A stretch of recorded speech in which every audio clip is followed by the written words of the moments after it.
I know you're gonna dig this. Second for one, and now they got the man trapped at third and tag him out. And second and two, handoff goes to McCaffrey up the middle, finds a little room, lots more room, and he's off to the races. Welcome to the In the Zone Sports Talk Radio Network.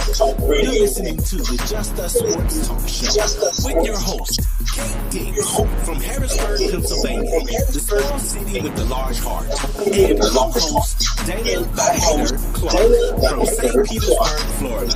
Also co-hosting Murray E. Baskerville from Gotta Be More Careful, Baltimore, Maryland. These are our hosts, bringing you the ultimate in sports food for the ultimate sports fan. Be sure to download the Try 99 TV app on any smart device and subscribe to In the Zone Sports Talk Television. The cost is $4.95. Thank you in advance for your support. Now sit back and prepare to get into another episode of the Just Us Sports Talk Show.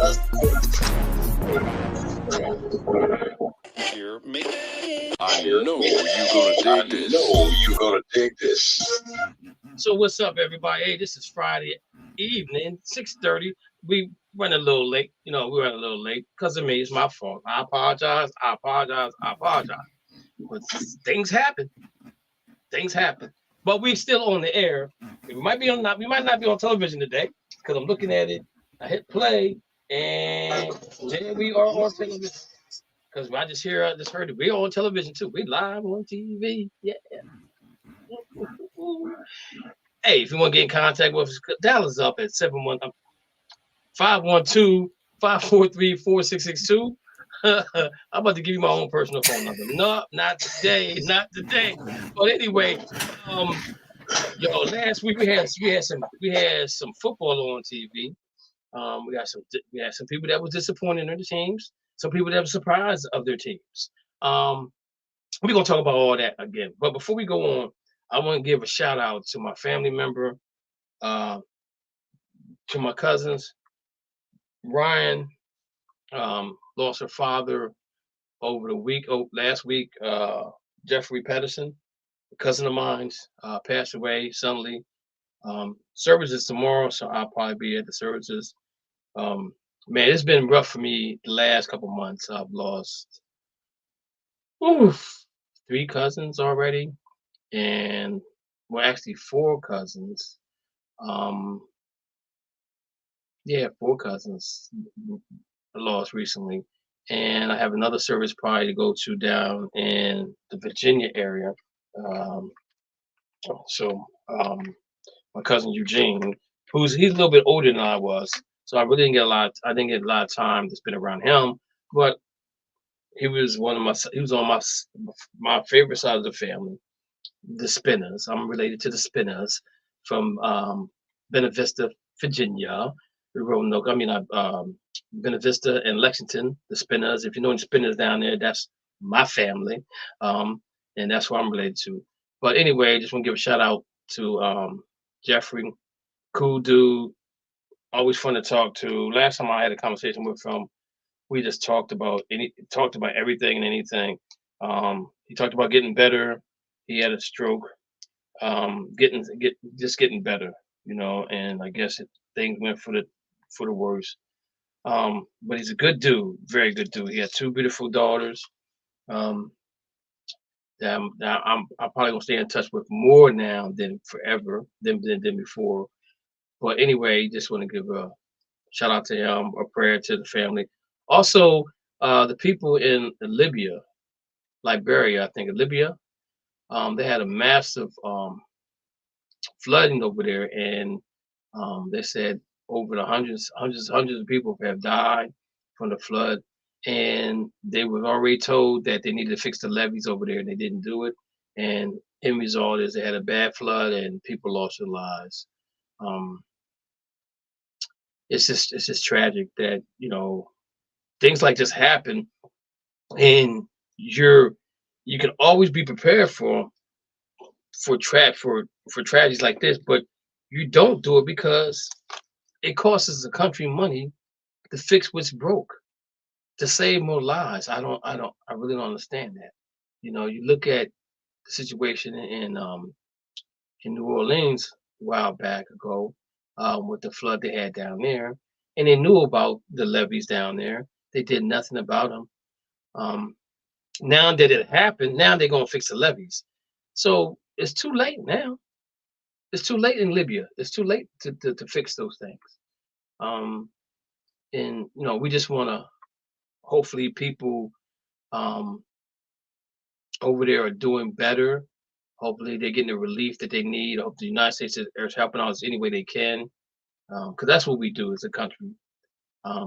But as a world, we got to do better preparing for catastrophic weather, tornadoes, hurricanes, floods, the whole 9 yards. We have to do better. If we can put a man in space and we can almost get halfway to Mars, or we can go to the moon, we sure enough can fix what's broken down here. To allow us to live longer without having to deal with, you know, health issues and things of that nature. So with that being said, we just want to send our prayers to everybody out there that has lost a loved one, however they may have. Hopefully you find comfort in knowing that they are in a better place, even though you miss them. Memories is the best thing for you. You know, my mom just got her headstone a couple of days ago. I got to go down and check that out, make sure that's nice, like it's supposed to be. It's what we wanted. So again, let's move on. All right, so let's get right to it right now, ladies and gentlemen. You know, talking about Dana. Oh, I'm sorry. And our co-host Dana father had a VA visit today, and something went wrong. Dana doesn't know what's going on. They're running tests and everything like that. So make sure you say another prayer for Dana and his father. As you know, he's been missing the shows because of his father's health, and him and his father are really, really close. You know, so make sure you keep him in prayer as well. He might make it on the show. We talked to him earlier. He was really, you know, down and out, you know, because he really wanted to come on and brag about his Miami Dolphins having almost 1,000 yards rushing and passing in one game. But Dana, we understand and we know that family with us, the network, family comes first. And as long as you can keep that in mind, we'll be fine. Oh, that was a rhyme. It did. Nice glasses, man. I like those glasses. Nah, you ain't gonna see them too much. So after y'all lose Monday night, you gonna stop wearing that Pittsburgh Steelers stuff? You want to put something on it? We can put that dollar. We already got the dollar on it. I'm talking about something else. I will take off and I will keep that dollar. I will put it up here on the board behind me. I tell you what. I will change my Facebook profile picture to something Pittsburgh if they win. Something Pittsburgh. Nah. I'm gonna give you the picture of you. I'm gonna give you the picture that I took of you trying to run away from that picture behind you. Okay. That's a bet. I don't even know if I got it. I don't even know if I got it anymore. We can do that. And if I win, I mean, when I win, I'm going to give you something that the Browns have that you got to put as your profile picture for at least a week, 4 weeks. Okay. All right. I'm down with that. So the bet's on. So let's go ahead and get into baseball because better not be that else.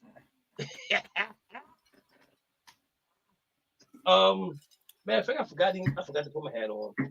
I got my hair cut and I forgot to put my hat on. Let me put my hat on.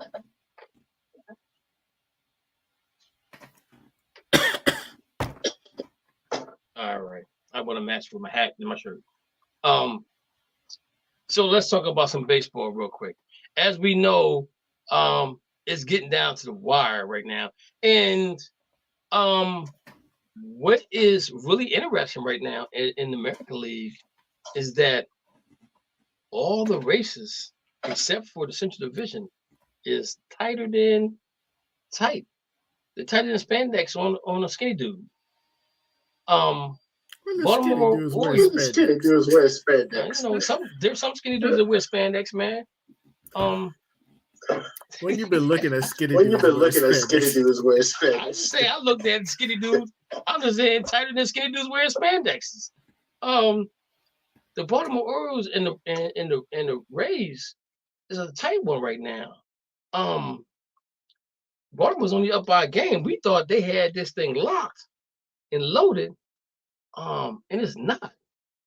They've lost 3 games in a row, and the Rays has won 2 games in a row. And I'm gonna take a peek at the Orioles' schedule going forward, just to see what it looks like, see if they go head to head at all during this time period.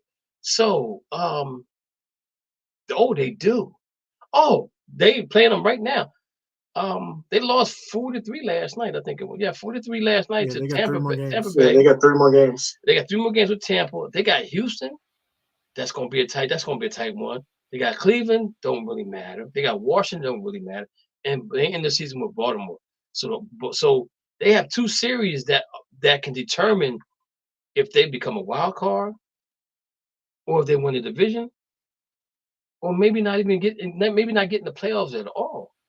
They gotta get in. They gotta get in.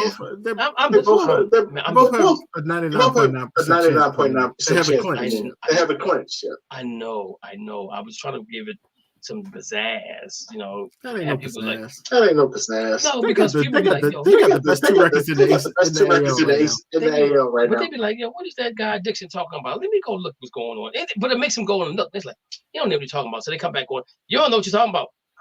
I do know what I'm talking about. They got the 2 best records in American League right now. That's what I'm talking about. My team still got a 0.3 chance. It says 0.3. 0.3. They have on ESPN, which is my Bible. It says 0.3%. 0.3 is the same as 0.3. You just got to say the 0. You just got to say the 0. No. 1 point. I didn't say 1 point. I said 0.3. I said 0.3. It's 0.3. You forget the 0. You gotta say the 0. Yeah, you gotta say the 0. But the 0 makes the 0 makes it better. Can the math person tell? Can the math person get on here? You gotta say the 0. If it's there, why not say it? I'm gonna remember that when we get to the end of the football season. When we say the Browns' chance of making the playoffs, 0. Anyway, so they do play each other. They're playing each other right now, but Baltimore has to play Houston, which means something for them because Houston and Texans and Seattle Mariners are all in a tight bunch there. Like I said, Minnesota pretty much got this locked up with 8 games, 8-game lead, 77 wins, which is catastrophical. If you look at the division, 77 and 70. I guarantee you, whoever gets hot in that division is going to win the division. That's the way it's been going. Chicago White Sox and Kansas City Royals are eliminated. Oakland A's are eliminated. They fired the Boston Red Sox coach, but they have a 0.1% chance. The GM. The GM. They have a 0.1%. They have 0.1% chance of making the playoffs. I don't understand, but they're not. Them in Boston, them in New York are tied for last place. Tied for last place? How you gonna be tied for last place? I don't understand how you gonna be tied for last place. Yeah. They got the same record though. You can hate all you want. You can hate all you want. They only 1 game above 500. Hate. So Tampa. Let me see here. Tampa Bay Rays. Let's look at their schedule. The full schedule.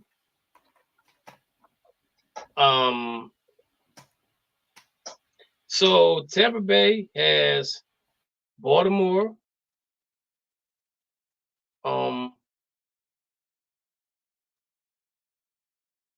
They got Baltimore. They got 3 games in Baltimore. They got 4 games with Los Angeles Angels. Toronto could be a good series. Boston, and then they end up at Toronto. So that could be interesting in the long haul, how they end up being, because Toronto's fighting for a wild card spot. So that series should be something to look forward to. In the National League, the Atlanta Braves have clinched the playoff spot at 96-50. They have 100% chance of making the playoffs. Phillies are still leading in the wild card at 79-67. Milwaukee Brewers 4.5 games in front of the Cubs. Dodgers are 13.5 games above the Giants. But they're saying that they were talking like the Giants could make some noise if they get into the playoffs. So in the wild card, you had Tampa, the Rangers, the Seattle Mariners. You got the Blue Jays, and technically you have the Yankees and the Red Sox. They could 6 games out. 6 games out. They could do a whole lot of. They could do a whole lot of winning. They got to do a whole lot of. You forgot to talk about Toronto's lost 4 in a row. Toronto's lost 4 in a row. I did say Toronto. Oh yeah, Toronto. I'm sorry. Yeah, Toronto did lose 4 in a row. So we only made up 1 game. We only made up 1 game. The American League is going to be. It's going down to wire. National League, it's pretty much set. So you got the Phillies who are +4 in the win between the win and loss column. And you got the Cubs that are 78-69. And you got San Francisco that's 75-71. You got Cincinnati at 76-72. So that to me, that third team is going to could be San Fran, the Reds, or Diamondbacks. Unless the Marlins get hot, I don't see the Marlins doing nothing. But if you guys remember distinctly last year, I mean at the beginning of the year, I said to you, Mo, I said, man, I didn't think the Dodgers are going to be doing this well. I think they're playing with house money right now. I think that Shohei is probably going to be in LA next year, but he's still going to be with the Angels. Mm-hmm. Mike Trout might be the one asking out right now. He might be the one asking out. But I didn't see San Fran and Arizona. Excuse me. San Fran and Arizona being this tight in the wild card race. We thought, everybody thought, analysts thought that the Padres were going to run away with the division. Dodgers wouldn't even make the playoffs. Dodgers let Cody Bellinger go. They let Turner go. They let both Turners go. The one went to Philly, one went to Boston. Cody Bellinger left. A couple other players left. But their farm system is so great that they're still in the thick of things right now. But so it's going to look. The wild card is probably where all the action is right now. But Mo, let me ask you a question though. Do you think because of the injury to Shohei that is the reason why he probably not going to go to anybody else? Because they said the injury that he has, the recovery time, if he recovers, they said if he stops playing baseball right now and he goes into recovery, he would be ready to play baseball at the beginning of the season, maybe. But they're saying as a hitter. Yeah, because he bats. But they said if he doesn't, if they don't shut him down, then he's probably looking close to All-Star break to maybe make his appearance in a uniform. So, do you think that Shohei will stay with the Angels? I don't think he's going to necessarily stay with the Angels, but I think he's going to go the highest bidder for 2 years. I don't think he'll sign longer than a 2-year contract. And the reason being is because I don't think many teams are going to give him the money that he wants for longer than 2 years because they won't see him pitch for 15 months. So if he's not going to pitch this year, upcoming, you're not going to pitch him. You're only going to pay him as a hitter. So he'd be smart to get a 2-year contract. And then he could pitch for 1, and then he could pitch for 2, and then get his $70 million the year after. Okay, so where do you think if Mike Trout says, my time here, it's been fun, it's been real. I'm about to do it, Dame Lillard. It's no question he's going to the Phillies. No question he's going to the Phillies. And he's going to the Phillies. Do you think the Phillies have enough in the farm system or as starters right now to get Mike Trout, the trade for Mike Trout to go to Philly? And do you think that does that put Philly favorite going next season? And do they make Philly the favorite to win the World Series with Mike Trout on that team? No, because they're going to give up their whole farm system. They're going to have to probably give up the top 5 prospects. And I still don't think they have enough. But with Mike Trout there, they might actually spend more money. So let me ask you a question: If you're a baseball analyst, where do you think the best place for Mike Trout to go to would be? No, it's the Philadelphia. But I think what the Philadelphia does, I think they try and also take Rendon. Reason being is they'll probably give up less by taking more salary. Because Rendon has not been good for them. Okay. So then he can play third base. And then they give up less prospects. They take on more money. Right. But it works out. And then they get another guy that they also know is played with Bryce Harper as well, because he played with Bryce Harper and also with what's the guy? The Trey Turner. Washington won a championship with them. Mike Trout did? Carlos Rendon. Not Carlos Rendon. Matt Rendon. That played third base. Okay. Yeah, because I know they tried to. I think they were trying to trade him, but nobody was taking him right now because exactly. But you attach him. You catch him with Trout. Okay. You get rid of that money. Take on the contract. And make them take on the contract. Then you say less prospects back. Okay. So now again, does that make them the front runner for the World Series if they bring Trout in? No. You still don't have enough pitching. But they have a good hitter. They have a good hitter still. And Rendon goes back to who he was. He was one of the best third basemen back in the days. They would still have to trade for a front line starter. Okay. All right. So again, I think the sweepstakes for Shotani probably. I don't know. I mean, you're going to take a chance on him.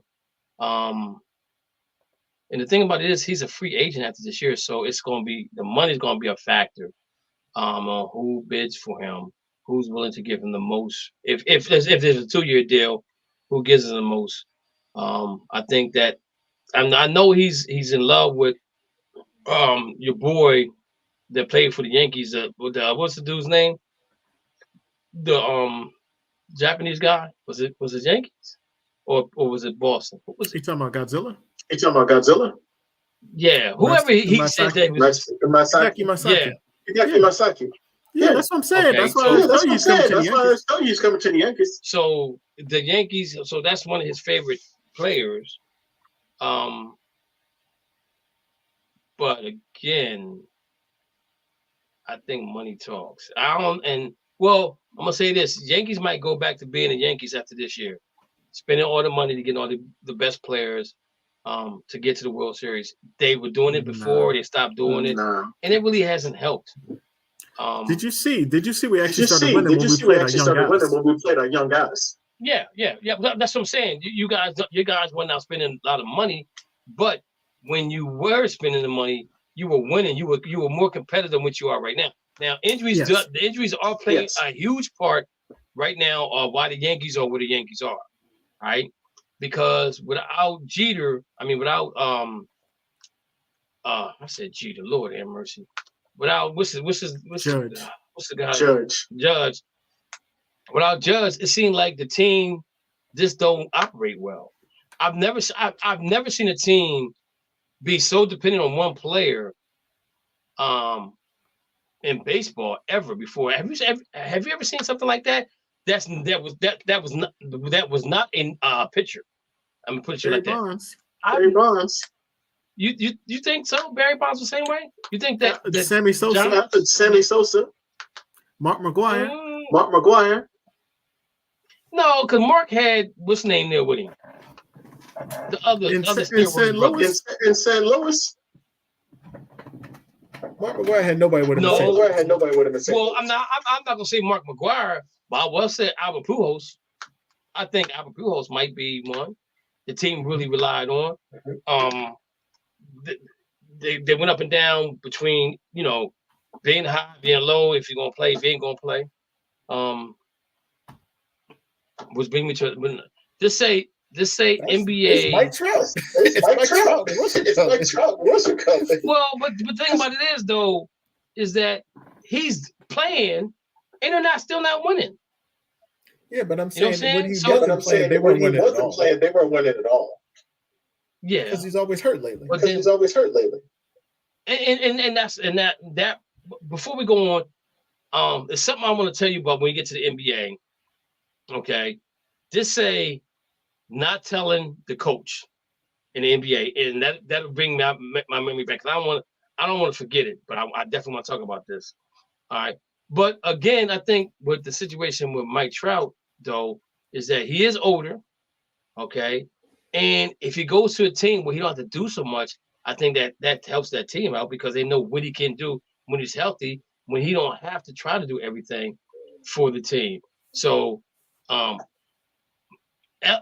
got a new owner there, and honestly, he's ready to move. He should be ready to move on from what they already have to something new anyway, and start off fresh.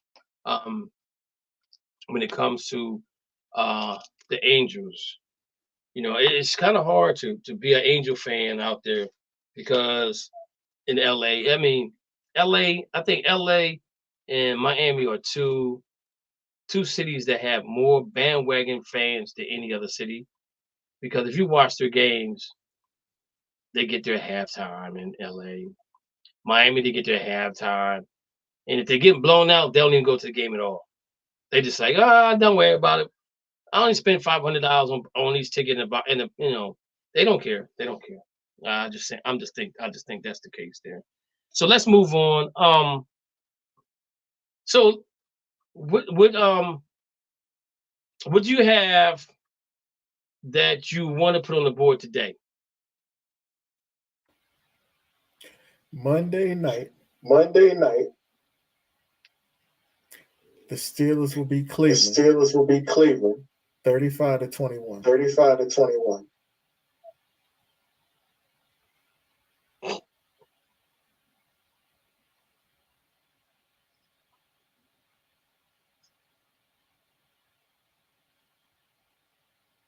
All right. I'm not even gonna put that on the board because I already know what's gonna happen.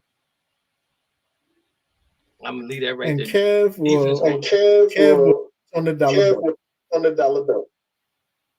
Kev will what? Welch on the dollar bet. No, I won't. I'm Okay. not even gonna worry about that because I'm not even gonna talk about it right now. What you putting on the board?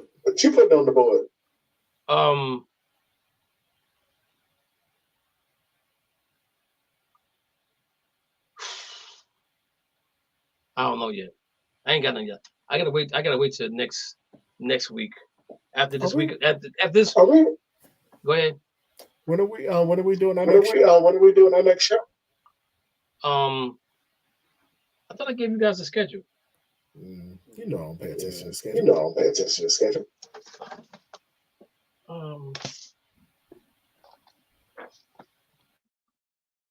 We can talk about that at the end. On the 18th, we're gonna do it on that Monday because I'm free that Monday. I ain't got nothing going on that Monday. No football game, no soccer game, no nothing. Okay.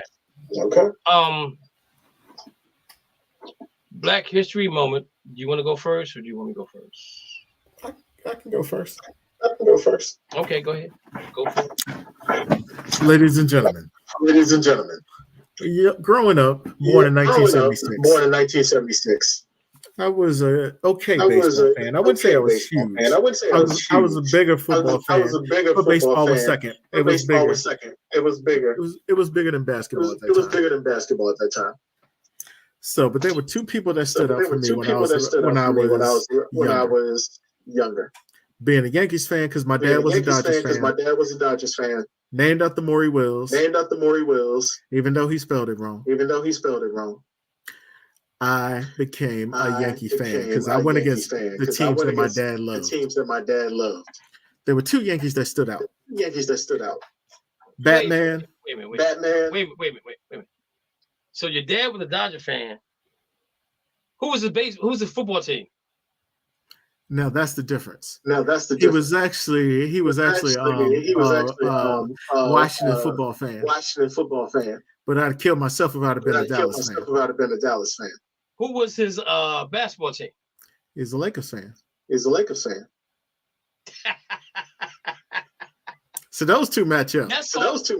See, you was being defiant. That's what you was doing. You was being defiant. I was just like, whoever you like, I like the opposite. Yep. Because I was just like, I was gonna beat it. Was you a good kid growing up, man? Okay, so back to my person. I used to get beat 3 times a day, man. And this is on T. He's dead now. He died when I was 11. Or he would allow to hit him up for child. He should have been on child services. He used to beat me 3 times per day. I deserved most of it. 3 times per day. Ma used to call. She used to know what time of day it would happen. She'd be like, call my mom and be like, is he beating him yet? That's how bad it was. It made me a better person. So I don't hold any grudges. Every time I go to his grave, I stomp 2 more feet down. And remind him how better my Yankees are than his Dodgers and his Lakers. Anywho. So the other person, first one was Batman, Don Mattingly. Probably my second favorite baseball player ever. After my first one, who we will go into in November. But right now, we're going to talk about my second favorite player at that time period. Dave Winfield. I love me some Dave Winfield. He was Mr. Clutch to me. Every time we were down by 1 run in the ninth inning. All we wanted was Dave Winfield to come up. That's all we needed. And every time he came up, he would come through. So much that George Steinbrenner hated him. Gave him the nickname Mr. May. Because he never came through in the World Series. The one World Series we made it to 1981. Lost to the Dodgers. Dave Winfield did not have a good series. So George Steinbrenner gave him a hard time about that. Dave Winfield, though, the reason I love Dave Winfield is put that little thing away.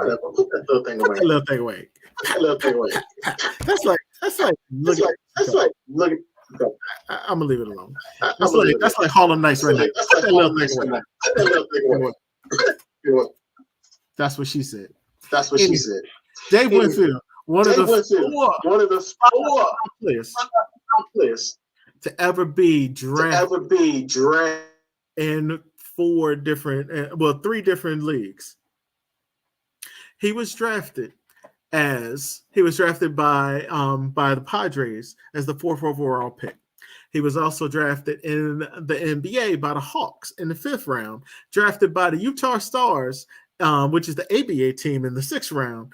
Then he was also drafted in football in the 17th round by the Minnesota Vikings, and he never played college football.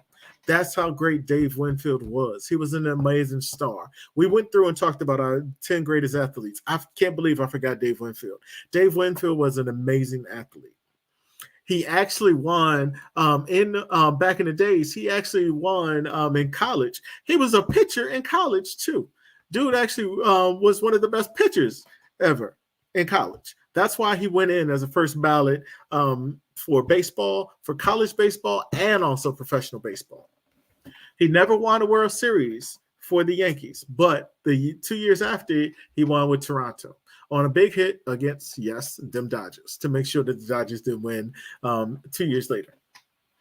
He went on. He was actually traded from the Yankees because of all the problems he had with George Steinbrenner. He was the highest paid baseball player back in the days. He made $2.5 million. Think about it now. We laugh at $2.5 million. then, but he made $2.5 million. He's the first person to make that much money back in 1981 when he signed with the Yankees. 10 years, $23 million. But George Steinbrenner thought it was $16 million because he said that he didn't think there was a cost of living inflation, which was a clause back in those days, so contracts actually grew larger. That's why now they took that clause out, because if they did cost of living, think about what Patrick Mahomes would be making. Think about what Mike Trout would be making. Think about what Aaron Judge would be making. It'd be crazy. So, but the reason I really love Dave Winfield, he retired in 1996. First year eligibility, inducted into the Baseball Hall of Fame because he was that good. He was a great two-way player. He's one of the best right fielders ever played. He was 6'6", playing the outfield. That's why Judge reminds me of Dave Winfield. I don't think I ever told you that, but he looks like Dave Winfield the way he's running out there in right field. But even though he has a great arm, I think Dave Winfield's arm was still better. He also went in because he was so bad at George Steinbrenner. He went in as a San Diego Padre, even though he was drafted by the Padres. Only played with the Padres he played with them for 7 years, but at the same time he played 9 years with the Yankees. But he still went in as a Padre because of George Steinbrenner. He was the biggest concern of the boss in most of those years when he wasn't firing Billy Martin. But the thing about it is he was also a philanthropist. This is why I really love Dave Winfield. He was one of the first players the first athlete to have an active as an athlete to create a philanthropic foundation, which is the David M. Winfield Foundation. He was giving money to communities he played in. He was also out there in the community trying to help them to build up opportunities for baseball, while also making sure that he was helping the community and helping different Black people in their places. He also partnered with Merck Pharmaceuticals, created an internationally known bilingual substance abuse program called Turn It Around. So he wanted to try and give back, even though there were always people that were trying to break him down. And then he also credits the inspiration. Derek Jeter also talks about that he credits Dave Winfield for his Turn 2 Foundation. So, because Winfield was the one that helped raising funds and awareness for Jeter's foundation as well. So this is why I love Dave Winfield. Second favorite Yankee at that time period, probably third favorite Yankee of all time, next to the captain, which I will talk about in November. But he's a great American. Also was in the 3,000 hit club because he played so long. That's why I love Dave Winfield.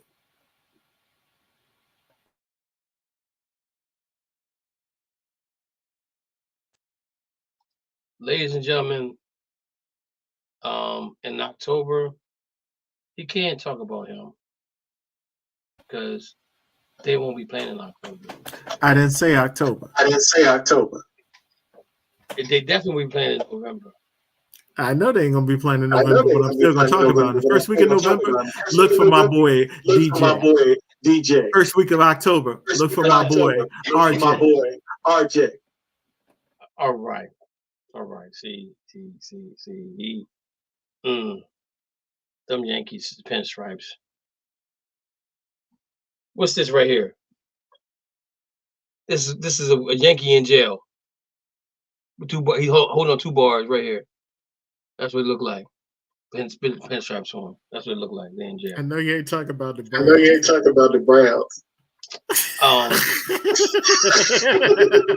Looking like turds. My Black History person is Josh Gibson. Josh Gibson is Josh Gibson. Josh Gibson is not Babe Ruth. He's not the black Babe Ruth. Babe Ruth was a white Josh Gibson. I'm gonna put it to you like that, in my opinion. Josh Gibson, born December 21st, 1911, died January 20th, 1947. Was American baseball catcher, primary in the Negro League. Baseball historians consider Gibson among the best power hitters and catchers in the baseball history. In 1972, he became the second Negro League player to be inducted into National Baseball Hall of Fame. Now, just think about this. Baseball has been around since the 1900s, right? Josh Gibbs played baseball in the, let's say 1930s, somewhere around there, the 30s. It took him almost 40 years to get inducted into the Hall of Fame. What kind of shenanigans is that? That to be the second one inducted in the Hall of Fame. Of course, we know who probably was the first was Jackie Robinson, but to be the second, you telling me there was no other black baseball players that could have been inducted before 1972? We're gonna talk about this. We're gonna talk about this racism going on in sports. Oh boy, it's gonna be hot. It's gonna be a hot and heavy one. Gibson played for the Homestead Grays from 1930 to 1931, moved to Pittsburgh Crawfords from 1932 to 1936, and returned to the Grays in 1937 to 1939, and 1942 to 1946. He also played in the Dominican League, and from there he played from 1940 to 1940. This call may be recorded or transcribed. Okay, so we got somebody on the line. Real quick, let's see who we got. We got Glenn Burney on, so I know that is that's Coach Gray. Oh yes, sir. How you doing? All right. Gibson was known as a spectacular power hitter, who by some accounts hit close to 800 career home runs. And the League stats record, his career home run total was 166, which we know that's not all but not true. He was known as a Black Babe Ruth. In fact, some fans at times who saw both Ruth and Gibson play called Ruth the White Josh Gibson. Gibson was never played in the major league because of the unwritten gentleman's agreement that prevented non-white players from participating in Major League Baseball. He stood 6'1". He weighed 210 at the peak of his career. He was the first black since Oscar Charleston to win consecutive batting triple crowns, leading the league in home runs, runs batted, and in batting average. And no batter has achieved that feat since then. But it took him to 1972 to put him in the world in the world baseball world Hall of Fame. This feat has never been done since then. I think because this is old stuff right here. But 1972, it took him to get him in the Hall of Fame. All right. On December 16, 2020, Major League Baseball announced they would recognize Negro League's records given to the second highest single season Major League batting average at 466, 1943, which was Josh Gibson. Now, remember, 2020, just 4 years ago, they recognized all the records that the blacks had in the Negro League, which took them to 2020 to get this done. Man, this racism thing gonna be so hot. It's gonna be so heavy. Josh Gibson was born in Bena Vista, Georgia, to Mark and Nancy Woodlock Gibson and a younger brother, fellow Negro player Jerry, and sister. So I just want to throw that out there. And in summer of 1930, the 18-year-old Gibson was picked by the Memphis Red Sox for a game in Scranton, Pennsylvania. Despite going 2 for 4, Red Sox manager Candy Jim Teller was not impressed by Gibson. Said afterward he would never be a catcher. He was then recruited by the Cumberland Posies, owner of the Homestead Grays, which was the permanent Negro League team in Pittsburgh. Gibson debuted with the Grays in July 31st, 1930. On August 11, Gibson's wife, pregnant with twins, went to premature labor and died while giving birth to the 2 twins, Josh Gibson Jr. and daughter Helen, named after her mother. Helen's parents raised the children. Baseball career. The Negro League generally found it more profitable to schedule relatively fewer games and allow teams to earn extra money through barnstorming. And I'm gonna go. Let me see what else I got here for Josh. So let me just give you his stats right, because there's a lot about him. Josh Gibson was with the Homestead Grays from 1931. Catcher, born December 21st, 1911. Bena Vista, Georgia, USA. Died January 20th, 1947 at age 35 at Pittsburgh, Pennsylvania. Negro League debut July 31st, 1930 for Homestead Grays. Last played 1946 with the Homestead Grays. Batting average was 373. Hits was 808. Home runs was 166. Batting runs in was 73. He played for several teams during his time frame in the Negro League. Career highlights: 12-time All-Star, two-time Negro World Series champion, three-time National League batting champion, two-time Crown Win champion, Washington National Ring of Honor, Pirates Hall of Fame, inducted in the Baseball Hall of Fame in 1972. Now, if you listen to what I'm saying to you, ladies and gentlemen, you'd be like, wow, Josh Gibson should have been the one to go to the Dodgers, not Jackie Robinson. But what you guys have to understand and realize, Josh Gibson died at a young age. They thought Josh Gibson was crazy. But what it was, he was having really bad headaches, which would have been like a migraine. And it probably was like he was having he probably had an aneurysm that caused him to have these really bad headaches. But he was always portrayed to be a mean-spirited person, okay, which he wasn't. And I can't wait till they come out with the movie so they can tell all all the real truth about Josh Gibson that a lot of people don't know about him. But the reason why Josh Gibson didn't get selected, Josh Gibson or what's the pitcher that I'm thinking of, Mo? Satchel Paige. Satchel Paige. The reason why they didn't go into the league first, well, one, nobody knew how old Satchel Paige was. When Satchel Paige actually went to the Cleveland Indians, he was like in his 40s, if I'm not mistaken. He is 87 years old. He is 87 years old. So I think he was in his 40s when he actually went to the Cleveland Indians. And what a lot of people don't know is Satchel Paige always portrayed himself as being an Indian. Because for some reason, Indians could play baseball with the whites, but the blacks couldn't play baseball. More into that as time goes on. But Josh Gibson probably was a better athlete than all three of them. But the reason why Jackie got selected because Jackie was raised in California where blacks and whites didn't really matter. Jackie Robinson went to the University of Cal, UCLA. He lettered in football, baseball, track, I think it was. Then he went into the military as an officer. Okay. So he had all the attributes that you could think of that if you came across somebody that called you the N-word, he wouldn't retaliate. He had the wherewithal and he had the discipline not to retaliate. But in all actuality, Josh Gibson probably was the better athlete out of all three of them, who should have went to the league.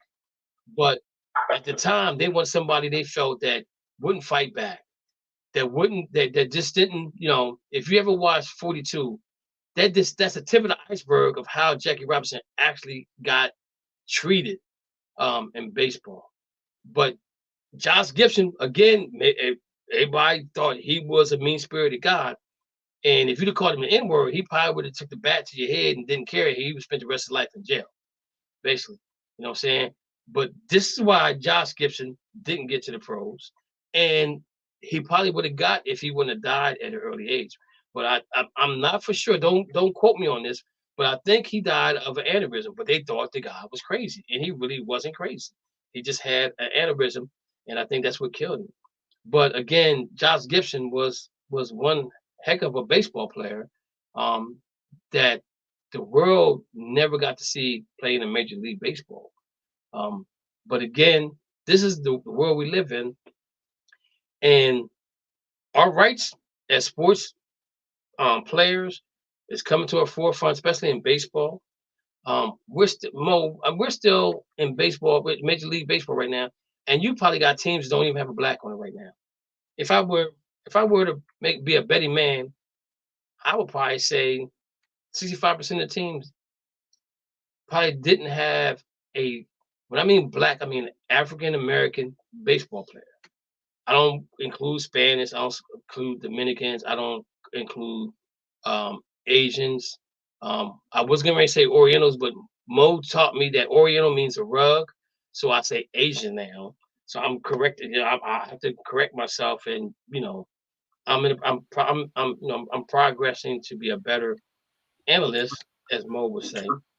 I give you a golf clap. I give you a golf clap from that one. Because you still had to say it. Because you still had to say it. Because you still said it. Because I want people to know that I'm progressing. I'm getting better at the nationalities of people. I don't say Oriental word no more. I'll say Oriental because it's a word now. So I just say Asian. But anyway, and I guarantee you, if you go out there and you just take a peek and look, you will be surprised at how many African Americans you see playing Major League Baseball.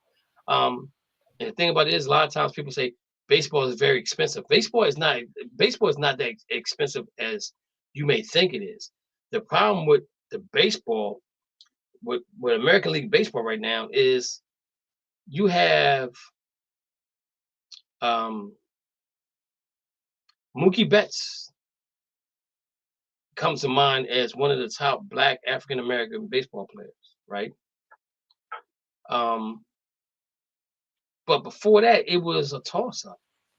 Ken Griffey Jr. was the face of baseball for a lot of African Americans. But the thing about it is, I think when our young kids see more of us playing the game, they will start playing the game. And the interest of that will come back, and you'll see the numbers go up and up and up and up and up and up. Baseball has become a 2-hour game now instead of a 4-hour game because of all the things they're doing to make the game go faster. So they're trying to improve on some things they haven't improved well enough, but it's getting there. And sometimes you just have to be patient when it comes to certain things. And what we're talking about, you know what I'm saying? I know patience is a virtue, and we're getting a lot of things we never had before. So just be patient on that. Mo, any comment on that before we go on real quick? I just got to say this. People talked about Tim Anderson. Because he tried to be the next Jackie. When he got knocked out, I was just like, you ain't no Jackie.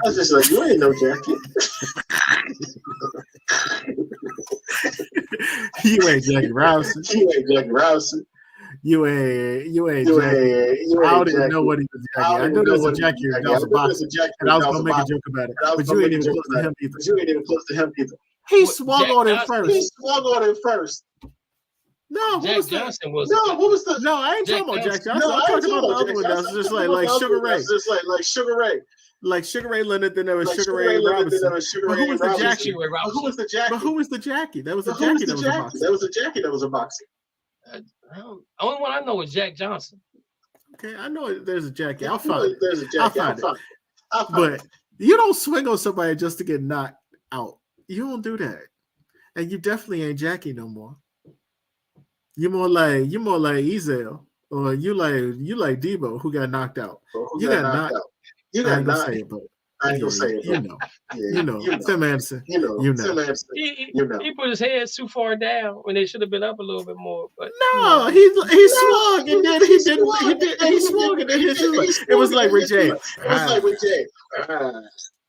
Got knocked out. You can tell he's not a boxer, because if he's a boxer, he would have recovered quicker. He didn't recover quicker. He didn't recover from the hit. He didn't recover from the hit either. Oh man!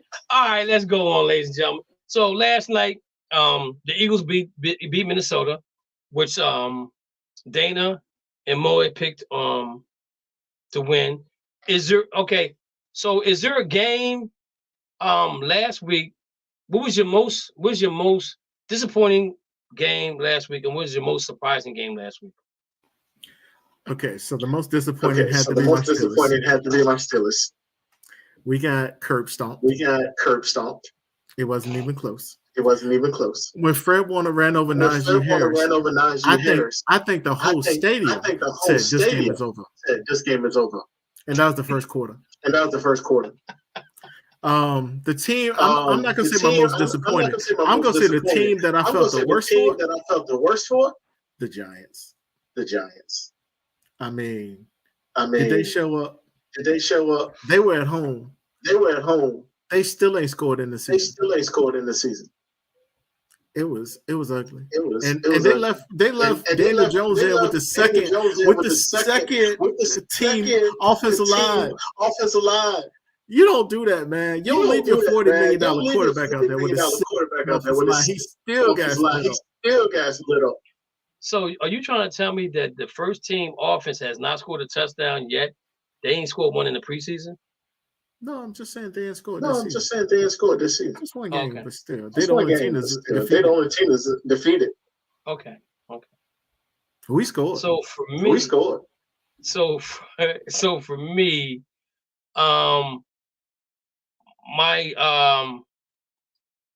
my most disappointing team, I gotta say, is the Buffalo Bills. After Aaron Rodgers went down, they should have jumped on the Buffalo. I mean, on the Jets, and they didn't do it. And now there's all these question marks about Josh Allen. Now, grant you, they had all these turnovers, so you have all those turnovers, you're going to lose. You're more likely, when you have 4 turnovers, you're supposed to lose the game. But they still had a chance at the end to win. They went in overtime and lost it on a punt return. So that was my most disappointing team. My most surprising team to me had to be the Rams. Without Cooper Kupp, I was really amazed at how well they played that game, because in the second quarter or third quarter, I think the field goal kicker missed the field goal. I said, here's same old Rams again. I said, but the second half they came out and punched Seattle right in the mouth. But remember, I told everybody, and this is where I don't like about with some of the analysts that talks about sports all the time. They always live in the moment. And I don't know if that's okay to be an analyst and live in the moment. Because last year, at some point in time, they talk about the team last year not having this, not having that, and this is why they didn't win. But they don't talk about the Rams not having a offensive line that started together for 17 games. They didn't have that. And now you see, when you have an offensive line that played together from training camp until now, and nobody got hurt, you saw the difference in how the offense can run, right? So again, I'm saying this right here. I'm not saying we world beaters. They're a very young team. I think they're like the second youngest team in the NFL right now. But to come out and beat Seattle, who everybody's telling me that Seattle's going to win the division, and the thing about it is, Geno became Geno on Sunday. Now, Lockett did get hurt, but he came back in the game. But again, Rams' offense was flowing. That was flowing. That made the defense allowed to do whatever it had to do. So that was probably my most surprising team overall. What I'm really in and Coach Greg, you can hop in on this one right here. What gets me though is that even when Cleveland beating Cincinnati, it wasn't about Cleveland beating Cincinnati. It's about Joe Burrows not making a comment. Well, we didn't get a chance to play during the preseason, so we didn't have the cohesiveness that we needed to play on Sunday. But if I'm not mistaken, I think most teams have taken on the Sean McVay thing, is that your starter's only going to play maybe one series during the whole preseason. And then you have like the practice, you have to practice live against a team, and they play doing that, which we don't see that. But so I'm like, why do one team get a pass and the other team doesn't? And well, none of them get a pass. And that's my whole point, Coach Gray. That goes to the point where you have a favorite team, and you don't want to let nobody know about it. Like, I mean, they're like, social media is dogging Josh Allen. Even though has the most turnovers since 2018. But Kirk Cousins was 13-5 last year, couldn't beat the Giants, But you don't hear nobody talking about him. I don't get it. But I'm just saying how sitting here listening to like ESPN and all that, how they live in the moment. Because now, let's say that Miami goes out and loses. Now, oh well, we don't know if Tua can get it done now, and he didn't have the game he had last week, and what's wrong with the Dolphins? You know, like they're saying, like the Eagles, they said we can look at the Eagles right now and see that they're not a very good team right now. So do we blame it on preseason? They're 2-0. They Well, go ahead, Coach. Go ahead, Coach. There's no team is that good right now. So you got to understand, they haven't hit their stride and their rhythm. 4th week. You look at this league, it comes to mid-October. You get a 4-week slide.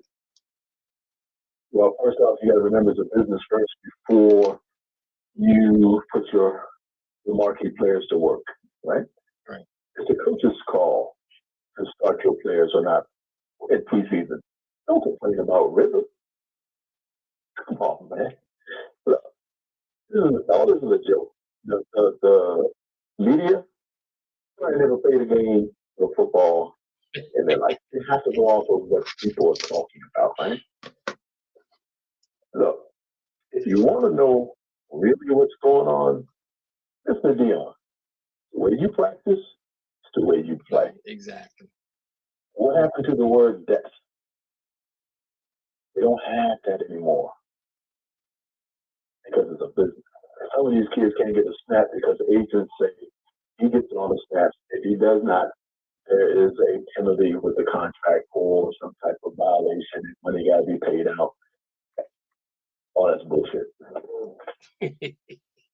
Okay. Hey, Coach Gray, I'm glad you comment on that. But real quick, we're going to go over the pick'ems and we're going to come back to you because we're going to talk about this racism in sports right now. It's getting hot and heavy. All right, Mo.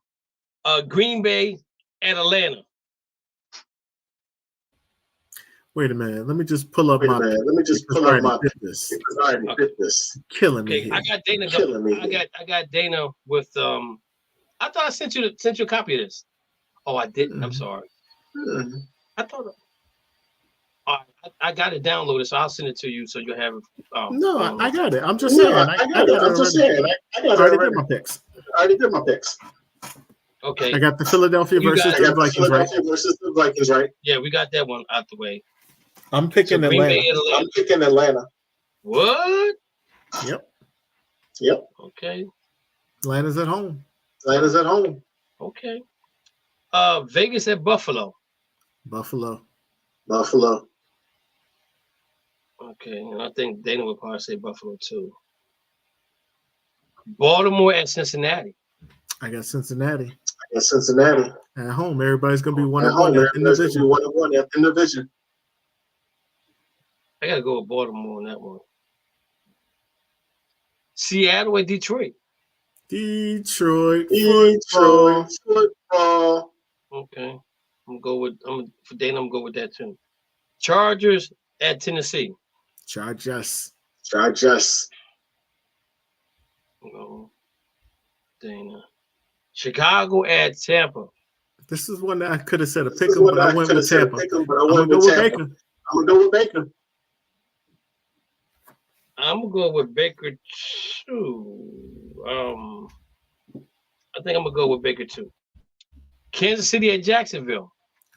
Man, I want to change my pick. I'm changing my pick. I'm going Jacksonville. I like them Jaguars. Man. I'm gonna go with Jacksonville too because I'm gonna say this because the Kansas City sometimes starts off really slow, and I think without Kelsey's gonna play. Is he playing? Yeah, he's playing. Then I'm going with and Chris Jones. I'm going back to Kansas. You're right. Both of them are playing. Yeah.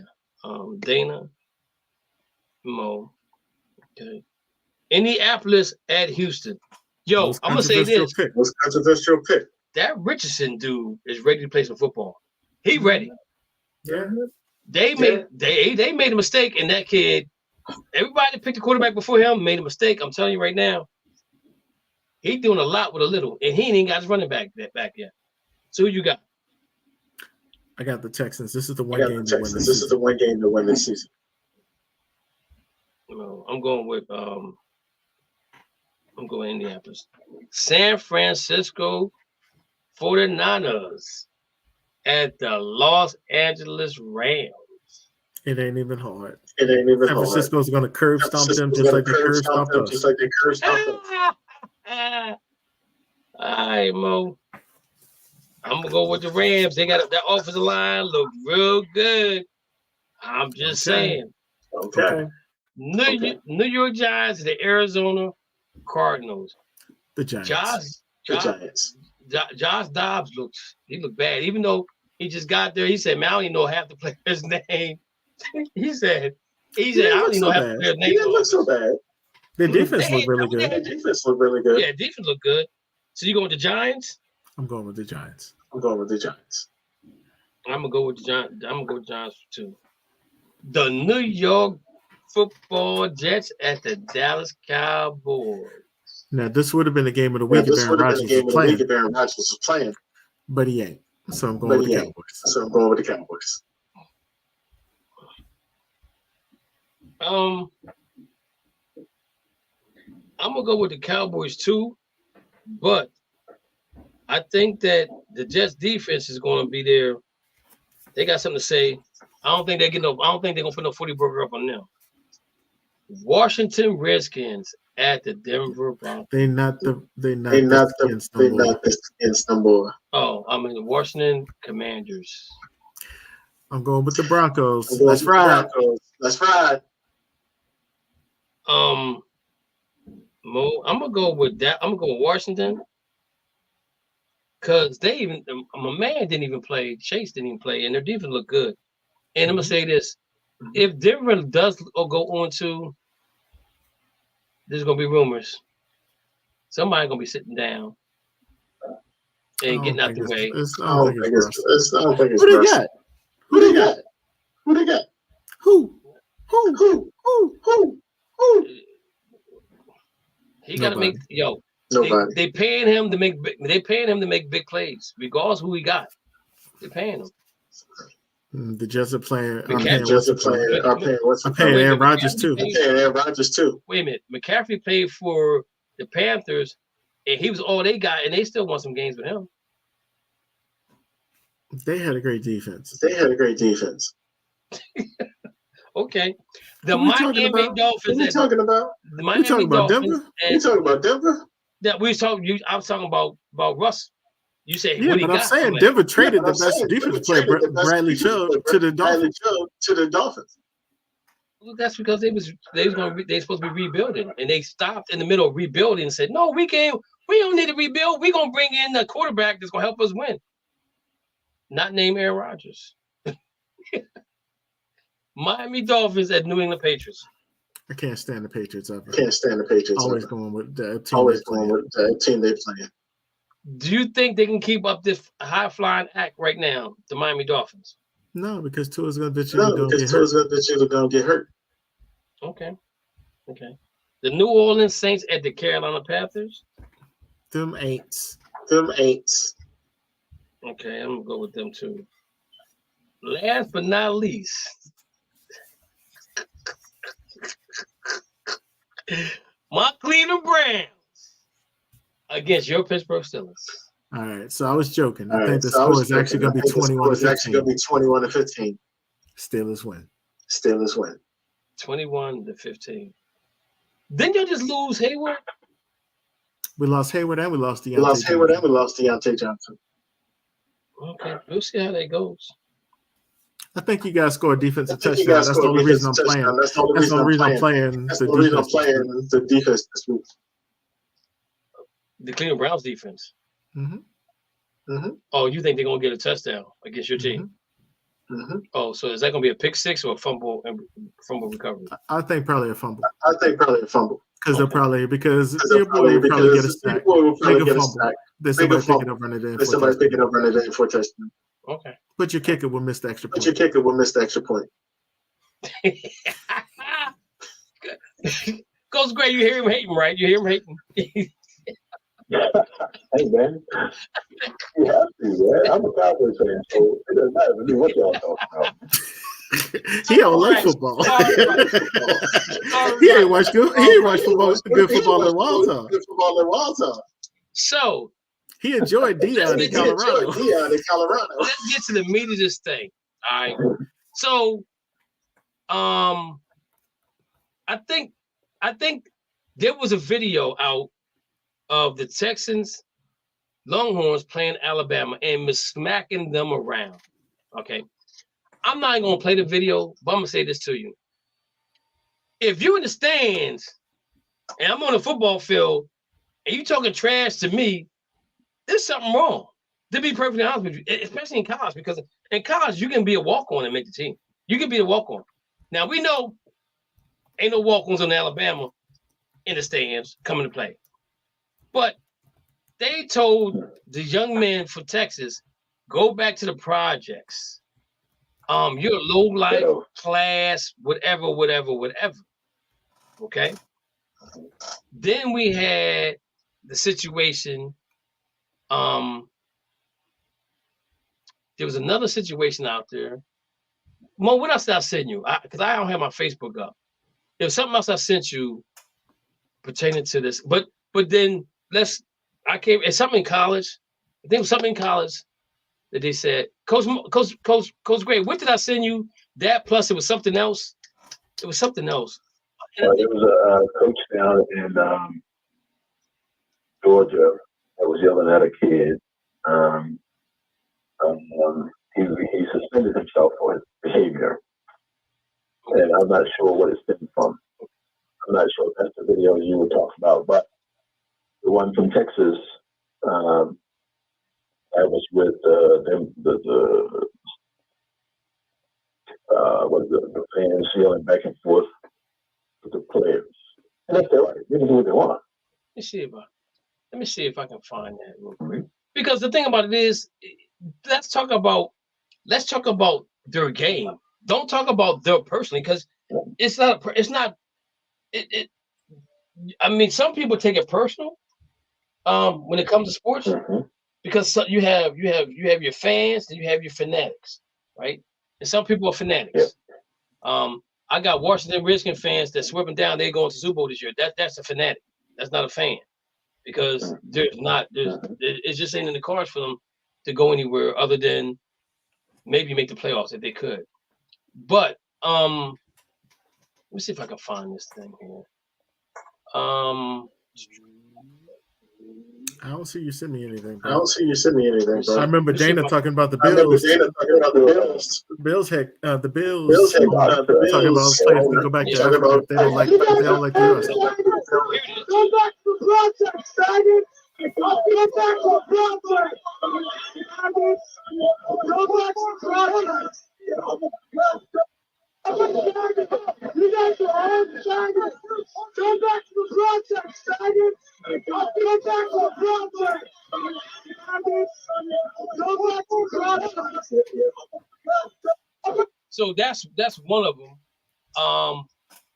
And my thing is, they might be from the projects, right?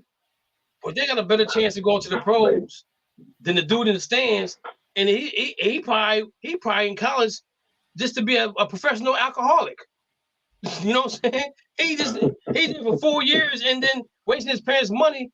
But these guys got a chance to make the real money in professional football.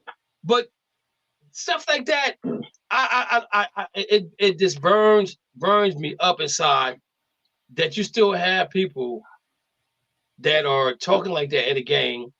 And some people may say there's nothing wrong with it. It's just fun and games. No, it's not fun and games, because you don't know where somebody came from. You don't know what type of lifestyle they lived. And to be perfectly honest with you, if you watch the draft, football and basketball draft, and the stories that some of these young men tell you, even with the WNBA, the stories that they tell you about their livelihood, where some of them didn't know their dad or their mom, or raised by their grandmother, or raised by somebody other than their mom and dad, and the struggles they went through to get to where they're at now. So my thing is, you're losing the game, but now you're gonna talk about somebody's character. And then you have Jimmy Jones, Jerry Jones, and you have the owner of the Buffalo Bills saying that he says if they can go back to blacks can go back to Africa, and Jerry Jones said if the blacks can make their own league if they want to, because there's no seat at the table here.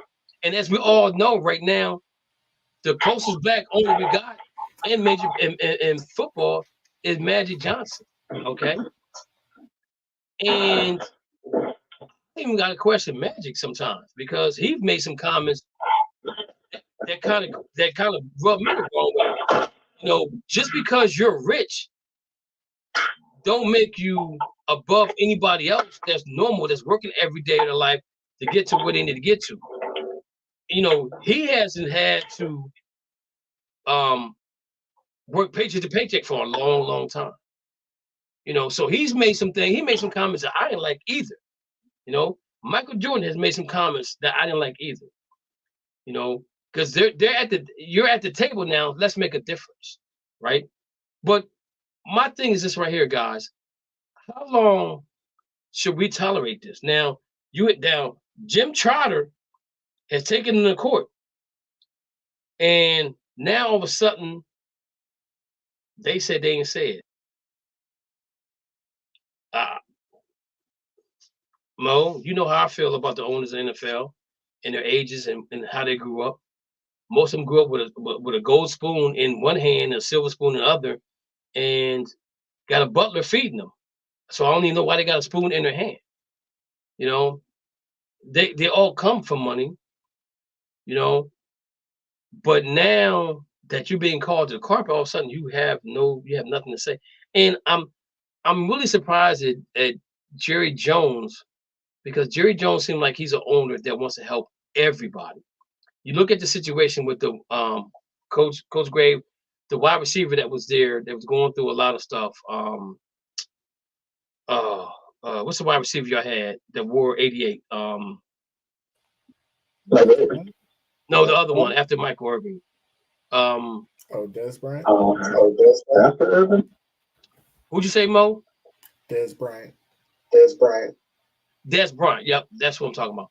You look at all the obstacles. Yeah, you look at all the obstacles that Des Bryant went through, and he was there for him a lot. You know, so now my thing is it certain people that they okay with talking to, and other people they're not? I mean, this racism thing in sports is getting a little bit out of hand, because again, it's an investment first, Kev. Go ahead. You gotta remember, you gotta protect your investment. There you go. Okay. So I mean, him doing what he did with Dez helps his bottom line, right? I mean, if he does that for every kid across the league, then there you go. But if he's only isolated to what's dealing with his house, that's interest, baby. Yeah, I got you. I see where you're going with this. I totally agree. I really didn't look at it like that, but now that you said it, I do understand what you're saying. I do. But every owner is selfish, and that's okay, because it's a business first. Right. The league is supposed to be set up to help every young player that comes in outside of the owners. That's why you have fair association, right? You can go to avenues to get help. So that's set up for them. However, these owners are only speaking secular to what they believe and what they want.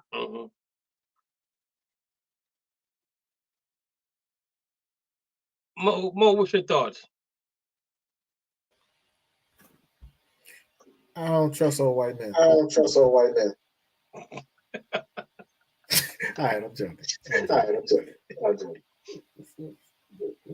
One of my godmothers was white, and her husband actually helped my father to actually create his own business. He kind of helped my dad by giving him part of his business and made my dad that way. So I know that there are people who are good and people that are bad. You just have people that have always had money. You've had people that have never really learned how to struggle. So, and my problem that I have with people like that is they want to try and tell people what they have to do to get better. How you going to tell me how to get better when you never had to worry about getting better because you were already good when you started? So that's my whole thing is that, I mean, you do what you can to help other people, but at the same time, you can't judge people. You just can't judge people because there's only one judge, and that's God. So I just leave it like that. Okay. Yeah, but you gotta remember, we coaches have power, but we don't have ultimate power when we have an owner who's looking over your shoulder, right? And whatever these coaches, like McCarthy, I can't stand McCarthy because he won't stand up for his team. Okay, you have to be able to tell the owner and your players sometimes, hold on, you got to shut the hell up because you hired me to do a job. There's only certain coaches would have told the owner, shut the hell up, and Buddy Ryan was one of them. And his kids echo that today. Mm-hmm. Okay, so what I'm saying to you is, look, there's lanes. When we talk about those fans, there's boundaries to everything in sport. When a coach has to command 50 players to win, but no coach I know is in it to lose. There's only one criteria for me. They have to be better. And I'm not teaching you to lose. I can accept it if you're better than me. But when your owner gets to the media microphone before I get there, and he don't understand what the shit I'm doing, I'm about to let it know. Coach, owner, you cutting my ass. So let me ask you a question now. I know that Jerry's son has been making more decisions in the past or probably going into the future with the team. Like, for example, I made a post about that Jerry Jones said, and this is the part that really rubs me the wrong way, because I made the post and I said, wow, Jerry Jones traded for Trey Lance and didn't tell his offensive coordinator or his quarterback. I know what I'm saying. You ain't gotta tell you. I mean, not your offensive coordinator, your head coach. You didn't tell your head coach, and you didn't tell your quarterback. Now, to be perfectly honest with you, you ain't gotta tell your quarterback. But there should have been a discussion with the head coach. Now, come back now. People coming back at me saying, "Oh, McCarthy did go out and look at him and said it was okay to draft him." And I'm saying, okay, I hear what you're saying, but I just heard what Jerry Jones just said on TV. No, we didn't tell nobody what we were doing. It came out of his mouth, right? Mm-hmm. So again, this, like you're saying, McCarthy, like you said, McCarthy is saving his job right now because that's why he got rid of the offensive coordinator. Because he said, if I'm going to lose, I'm gonna lose going down with my ship, because I'm not going to allow somebody else to cause me to lose a game, and I'm not the one making the calls. And that's fine. And then you can do that. Look at Baltimore. Same thing in Baltimore. Lamar, Flacco and Harbaugh was joined at the hip. Yes. They had to make a choice. You want to win, or you want to go with your guy? This is a game of wins, right? This is a league of wins. So therefore, Harbaugh had to make a decision. He had to cut that boy. That saved his job. Yeah, because they gave him a whole lot of money. Okay? I gave him a whole lot of money, right? So you're on track. So where's the respect of your coach? You make a move like that as owner, no respect. And I think that's the reason why Sean Payton never really entertained the opportunity to go to Dallas, because he knew what was going to go on. And and the thing about it, people don't know how close Sean Payton and Bill Parcells are. They go like on vacations together. And Bill probably said, "Yo, you don't want that job. It's nice as luxury as it may seem, you really don't want that job." That's right. You know, and don't get me wrong. You know, Jimmy Johnson probably picked up the phone and said to him, he said, "Yo, Sean, you don't want to go there, because we know there's something wrong with Jerry. We know, there's rumors that he had short-term memory and things of that nature going on. This is what I was told. So his son's going to be doing more and more. And I think before he leaves this earth, he wants to see the Cowboys win the Super Bowl. And this year they got a good chance. If they keep doing what they're doing right now, the defense looks good. Offense is coming along. But when you're running against a team that's going to stop the run, now you got to make Dak throw the football, then that's a whole different story. You know what I'm saying? So, let me tell you something. Go ahead. So, last year's team, Dallas Cowboys team, was the best you're going to see for a long time. They had everything in order. To duplicate that this year, you have to go above and beyond a lot of things. Okay? That was their shot to win the Super Bowl last year. So do you think the moves they made this year with bringing in Gilmore, and who else they bringing on defense side? Who was it? They brought in two defensive players, right? Yeah, but look how fast they are now on offense. They are speed everywhere. All right? The defense is fast. But it's execution. So let me ask you this question.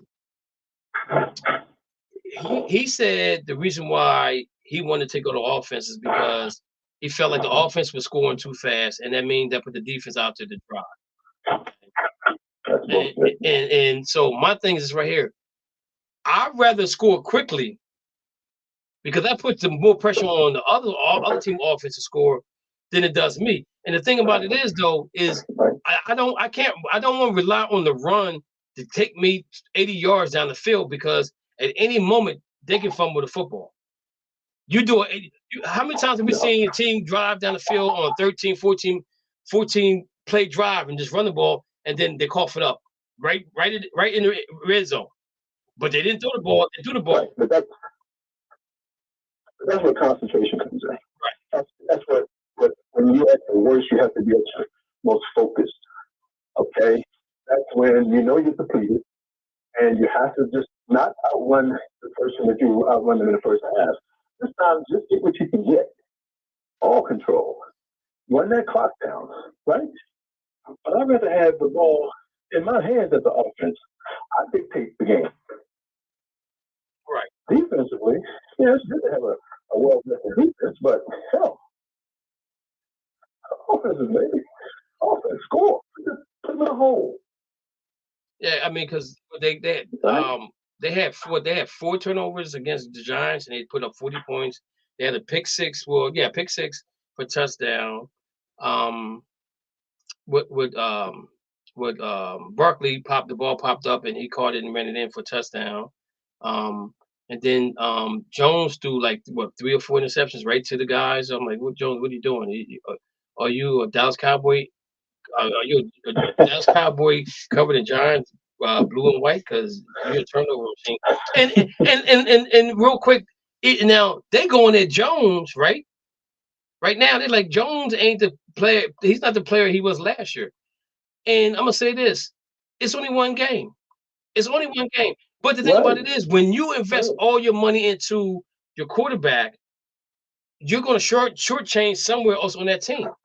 So my thing is, if you don't have a quarterback that is a Tom Brady-ish or Patrick Mahomes type of quarterback, if he's not that type of quarterback that you can invest all that money in, and he makes everybody around you greater, then you're defeating the purpose of trying to build a team. Because what's going to happen now? You can't sign your left tackle because you gave your quarterback all that money.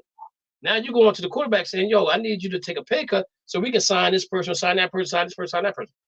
And when you start doing that, you know what's going to happen next. And it has the sense of that quarterback, though. Did you see how Parsons took on a double team and still was able to get to him? Yes. That ain't just the quarterback, baby.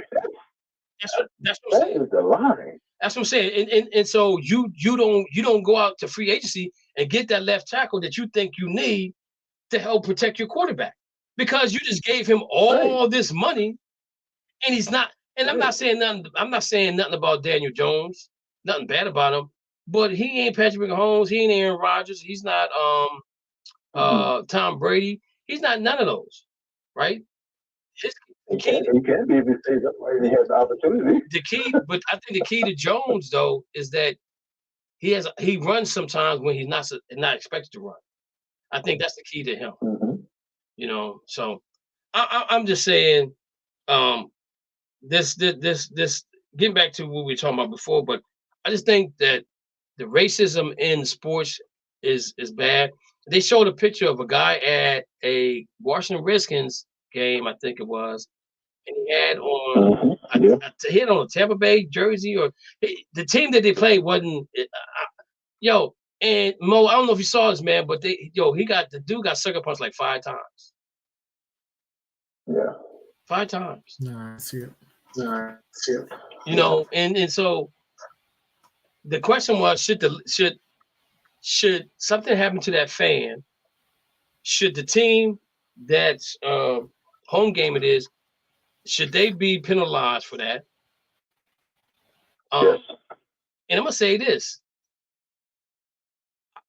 I don't know if they should be penalized during the game, but I think financially wise, the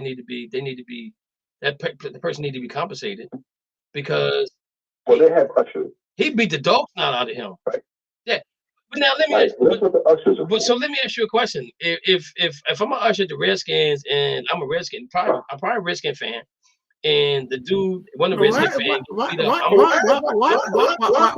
you keep going back to that? Do what? It doesn't matter. The Commanders. The Commanders. You are, because there's a conduct that you're supposed to watch the game. You know, you can yell, scream, and shout, but when you come outside of your mouth in disrespect, they have the right to remove that fan. Exactly. And they even have the right to stop the game until that fan is removed. And you don't see it in football at all, but you see it a lot in basketball because they're up close and personal. And it's at the point in basketball. The basketball player can, go get him. They be like, go get him. I need him out of here. He just said something about my mom, my dad, my brother, my sister. Ain't got nothing to do with basketball. Get him out of here, and he's gone. Football is completely different. And I'm gonna say this: I don't know how you control the alcohol they drink, because most people come to games drunk already. They're tailgating outside, go in the game drunk, and then go in the game drunk, and then they get drunk again. This is a true story. I went to a Cleveland Browns game a couple of years ago. They were playing the Chargers. I think Phillip Rivers was still the quarterback. There was a black guy sitting in the same area I was sitting in, and he said the N-word so many times, and he's surrounded by Caucasian persuasions. I said, what is wrong with this dude? I said, what is wrong with him? And he was drunk off his, I'm telling you, he was drunk off his mind. I'm saying to myself, but this is a black guy, right? Yes. So his conduct, based off of what he was saying, made you uncomfortable. Very uncomfortable. You could have gone to the usher and said, "Look, this guy here is disturbing my right to watch this game peacefully." I was like, But it also goes back to this point. Racism is something that is allowed. If you don't check it, what's your level of discipline? Exactly. That's from white and black. I tell you this: my mother-in-law took us to a place in York called Jackie B's. Right? It's a you can consider a hole in the wall. They're allowed to smoke in the bar. But they got to eat. They got to eatery where you can sit down and eat, and that food's great. They have a salad bar, whole 9 yards. So there's a Caucasian persuasion in there, and the dude's taking the dressing that you put on your salad and sniffing it. I'm looking at him like, what are you doing? You know, my sister-in-law said to him, would you stop? He told him, mind her business. She said, that is my business because you're doing this against over the food that people want to eat. So we say something to the management and nothing was done. But you know what he told my sister-in-law, shut up and mind her own business. And then I got up, and then my brother-in-law got up, and he went the other way. But I'm like, yo, you're not going to disrespect her because she checked you for you doing something wrong. And then the funny thing about it, everybody else that's sitting down said the same thing. Yo, you're sniffing salad dressing. Salad dressing don't have no smell, you idiot. It has a taste. Well, okay, a lot of people do that. I promise you, that's not new. What he should have done is ask for those small samples of the salad dressing so he could sniff it. I was like, so what he did was he navigated everyone in there by doing what he did. Exactly. There's a way to do that. Exactly. But my thing is, I think the waiter should have went and removed everything that he touched and brought out something fresh. And she didn't. And nobody touched the salad bar at that point. Well, I'm just trying to. I'm just looking at it like this. If that was a black person, what would they have done?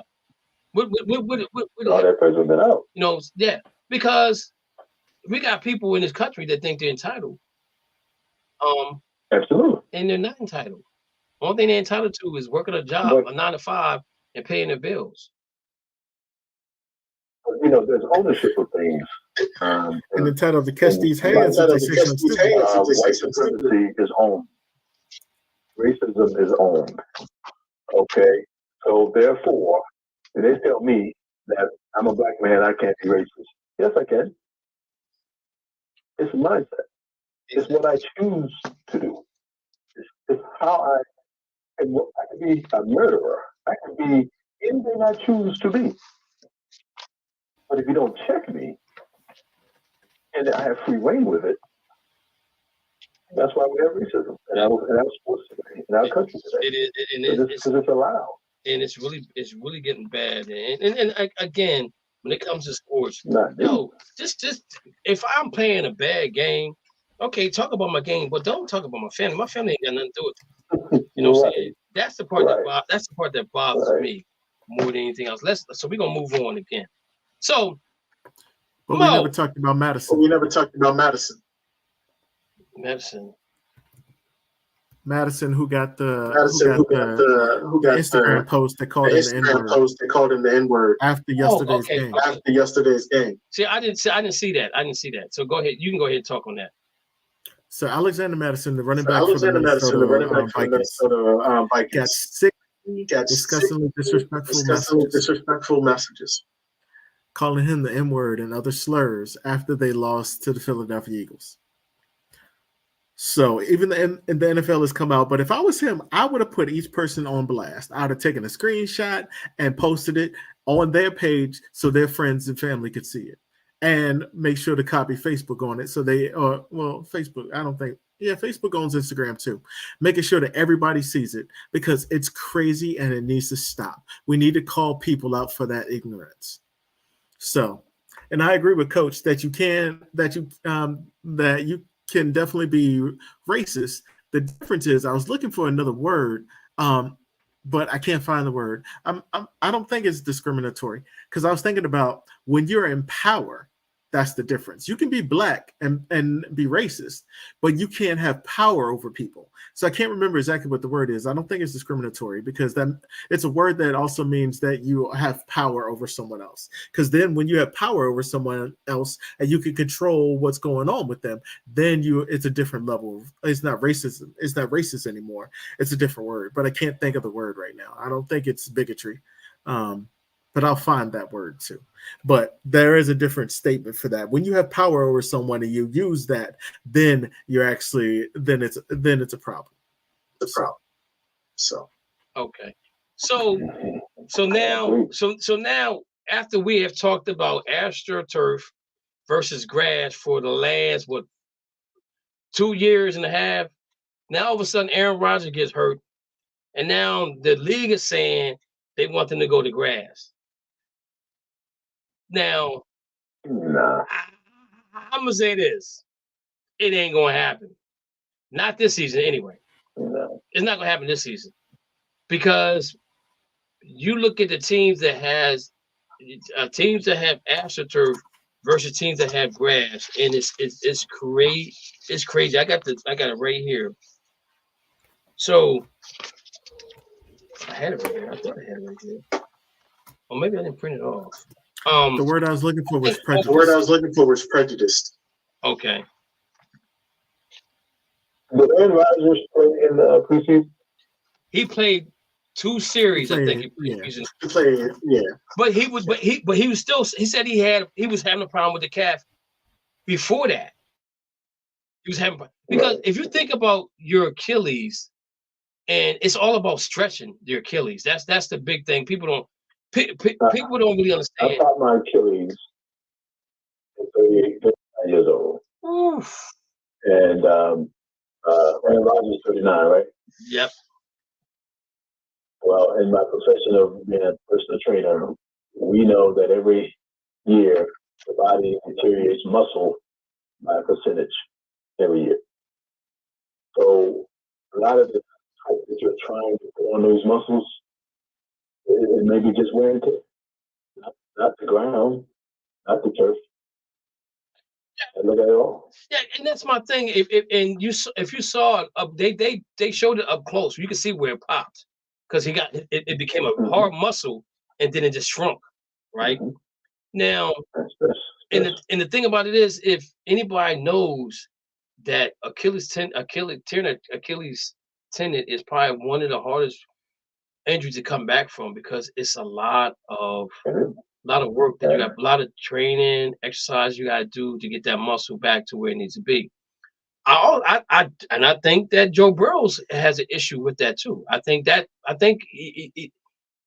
he heard it during preseason, and the thing about it is that doesn't heal as fast. And I got kicked in my calf in school trying to break up a fight. That calf, and that's been over 3 years ago. And I'm 58. Well, there's 2 muscles. There's 2 muscles down there that people don't realize. You never hear about the soleus muscle. Uh-huh. The soleus muscle is the muscle that's attached to the Achilles. Okay. And then you got the calf that's over top of the soleus. Over top of sits on top of the soleus. So therefore, you talk about the calf. But that actual soleus muscle could have been really, damaged and not getting the proper nutrients and everything to it, and that's where you get your tendon stretch or your fracture or injuries. Right. And there's 2 muscles down there. Mine's have my calf, and like now I'm waking up and I'll get out of bed and my calf will be so tight. I'm like, oh my Lord. And I know it's probably gonna rip sooner or later. That's why I try not to run nowhere. I walk. I used to walk up the stairs on my toes. Now I do flat feet. Walk up the stairs. I gotta think. You'd be surprised, Kev. It could be your back and your glutes and your hamstring. All those things. Hey, Coach, I'm having problems with all of that. All of everything you just said, I'm having problems. My buttocks, my back, my hamstrings is so tight. Everything, like, and a friend of mine, he said, Cav, just stretch in the morning. He said, you're at the age now, you just can't get out of bed and do the things you used to do. He said, you got to stretch. So I started stretching the one day, and it felt better. Like this morning, I didn't stretch, right? Because I got to sleep in a little bit later because somebody came and took my wife to work. So I got a little extra hour, half an hour to sleep. But I got up, brushed my teeth, took a little shower, and I was out the door. But I could tell the difference in not stretching and stretching. And I said, you know what, Kevin? You're going to get up in the morning, you're going to stretch, you're going to do some stretch exercise, and you're going to feel a whole lot better. Because I'm telling you, I've been eating Advil like they candy corn or something. Yeah. So I have one better for you, Kev. Yes.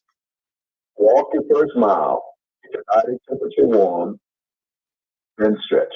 Okay, that's it. Okay. Right? Why?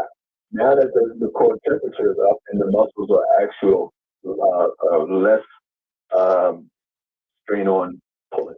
You know, because it's like taking an ice cube out of the freezer and trying to ask it to stretch. Nah. Okay. Let it melt. Okay, gotcha. Then stretch. Okay. Okay. That sounds like something I could do. But again, now the league, like Kelsey came back and said, yo, what else do we have to do in order for us to get grass put back on and get rid of the turf? And the thing about it is that they're probably never gonna get rid of the turf. You got teams that have it, you got teams that don't have it. And it's just one of those things. And if you look at the numbers, they're pretty much the same with grass and turf. And I think that's why the owner's not willing to get rid of turf. But now the NFL came out and made, what's his O'Brien, or whatever his name is, or Odell, or whatever the commissioner is. They came out and made a comment about going into the future that they think that they should use grass over turf. And I mean, does it make the game better? Probably not. But if you play in the snow, it don't matter if you're on turf or grass. You play in the snow. That's the ultimate dream for anybody that love football, to play football in the snow. And no matter if it's grass or turf. I ain't never heard it called the greatest show off. I get what you're saying, and I don't disagree with you. I'm just saying that if you look at the numbers, they're pretty much the same when it comes to grass and turf. Because what they're doing now is they're improving the turf. Only thing I don't like is the pellets that's in the turf. That's something they need to figure out how they can, because if that gets in your eyes or whatever. Jones looked really good with all that black stuff all over his face. Yeah. Oh man! So real quick, the NBA, Coach and Mo, we know that the NBA said you have to play at least 65 games to be selected for any awards this year coming up.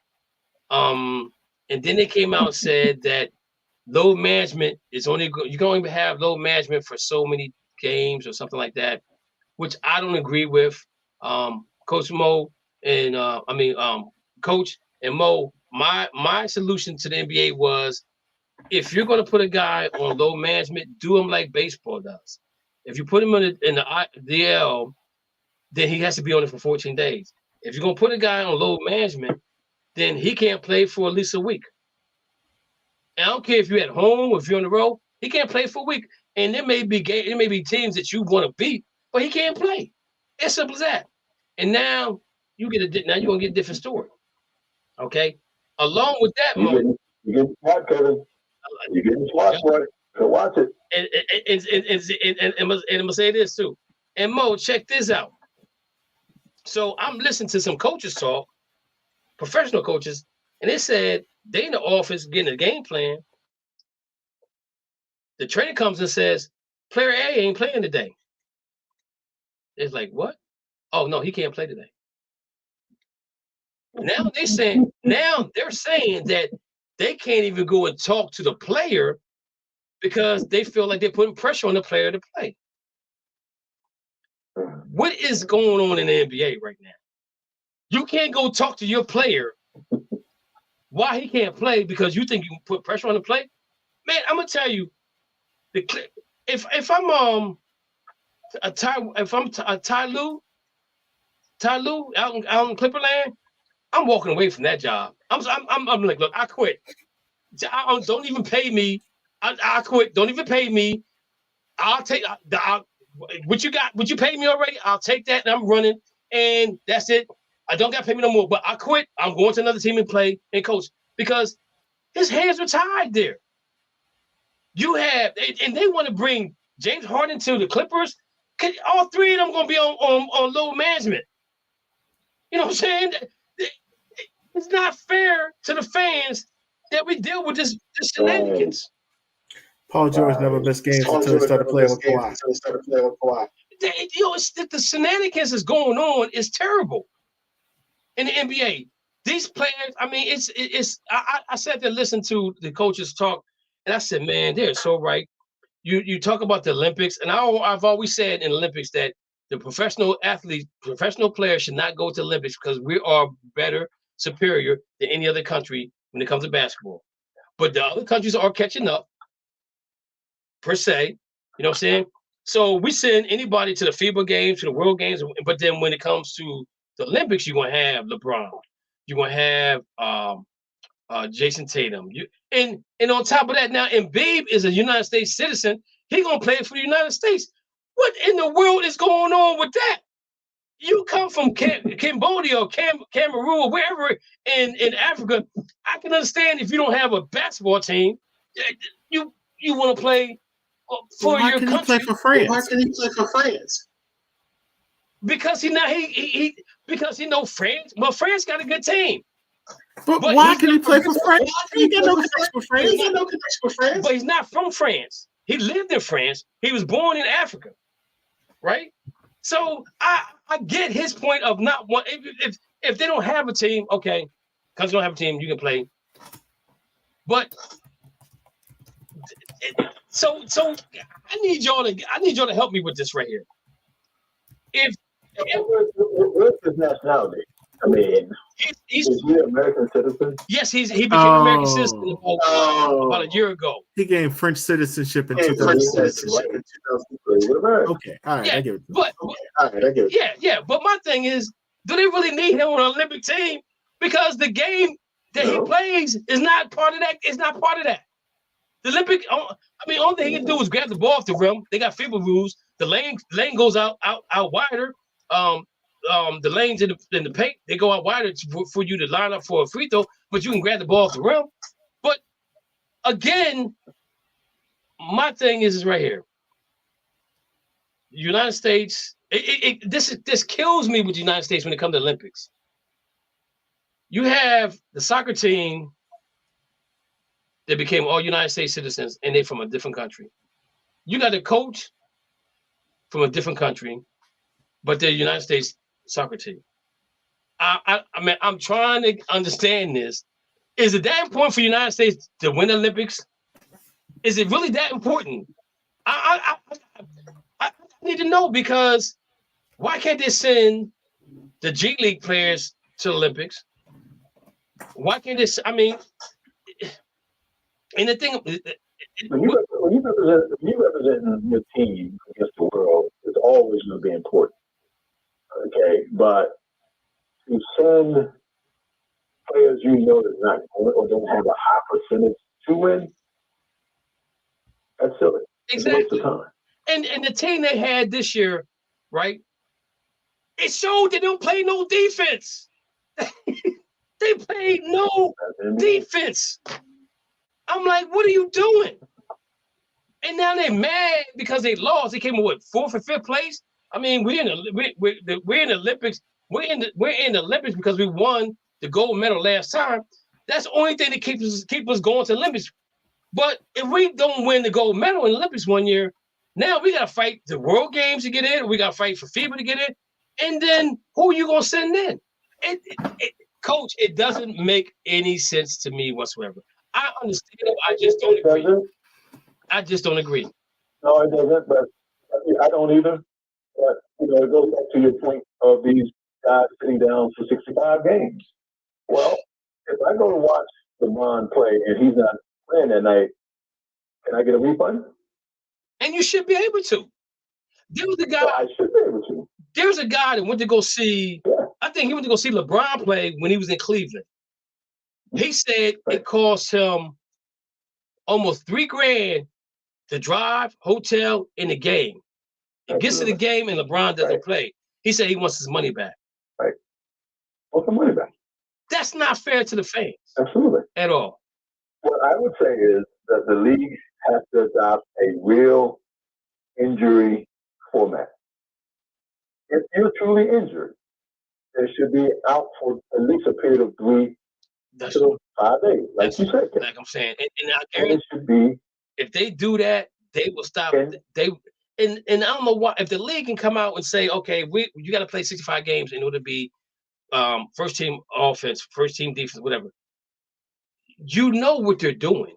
So what you do is you tweak it and say, okay, well, so you want to do load management? He can't play for the whole. He can't play from Sunday to Sunday. How many games did the Joker take off last year? Not a game. How many games did he take off the year before? Not a game. And they complained that he was the MVP, right? Yeah, he did all. He deserves the MVP. And I think there's probably five players more, if I'm not mistaken, that played. The last 2 years, there's been at least 5 to 6 players that played every game last year. That's ridiculous, man. And it burns. That's a league problem. It burns my hide because this is the game I truly listen. Basketball is my favorite game. I love basketball, and it pisses me off because now it's become a entertainment and not a sport, and that makes me so mad because if I want to be entertained, I go watch the Harlem Globetrotters. And I'm be honest. Did you watch LeBron's speech that he gave when I think it was at the SXP Award? No, I didn't watch that. And he said, well, one of the quotes where he did not want to quote unquote keep in the game. He wanted to always keep the high, integrity to the game. It's not high integrity when you're able to play and you don't. Exactly. Okay, what star they put beside you that's weak? I mean, what professional sport has made more changes to the game than basketball? All-Star game, it was on weekend. You came back, you played that Tuesday. Now they off for a whole week. Now they got NFL. They're getting away from the back-to-back games, right? Now I think this year they said that for the first time that I can remember, the Celtics have the less back-to-back games than before. Then I think that one of the teams don't have that many back-to-back games, and that's the only reason why they're doing that because they're setting this up. They see that the Celtics are a team that should be in the NBA Finals next year. No way, no two ways about it. So they try to give them the easiest road to get there, right? WWE. But my thing is that I don't want the easy road. I want the hard road. I want us the sweat and tears, and I want to cry. I want to at the end.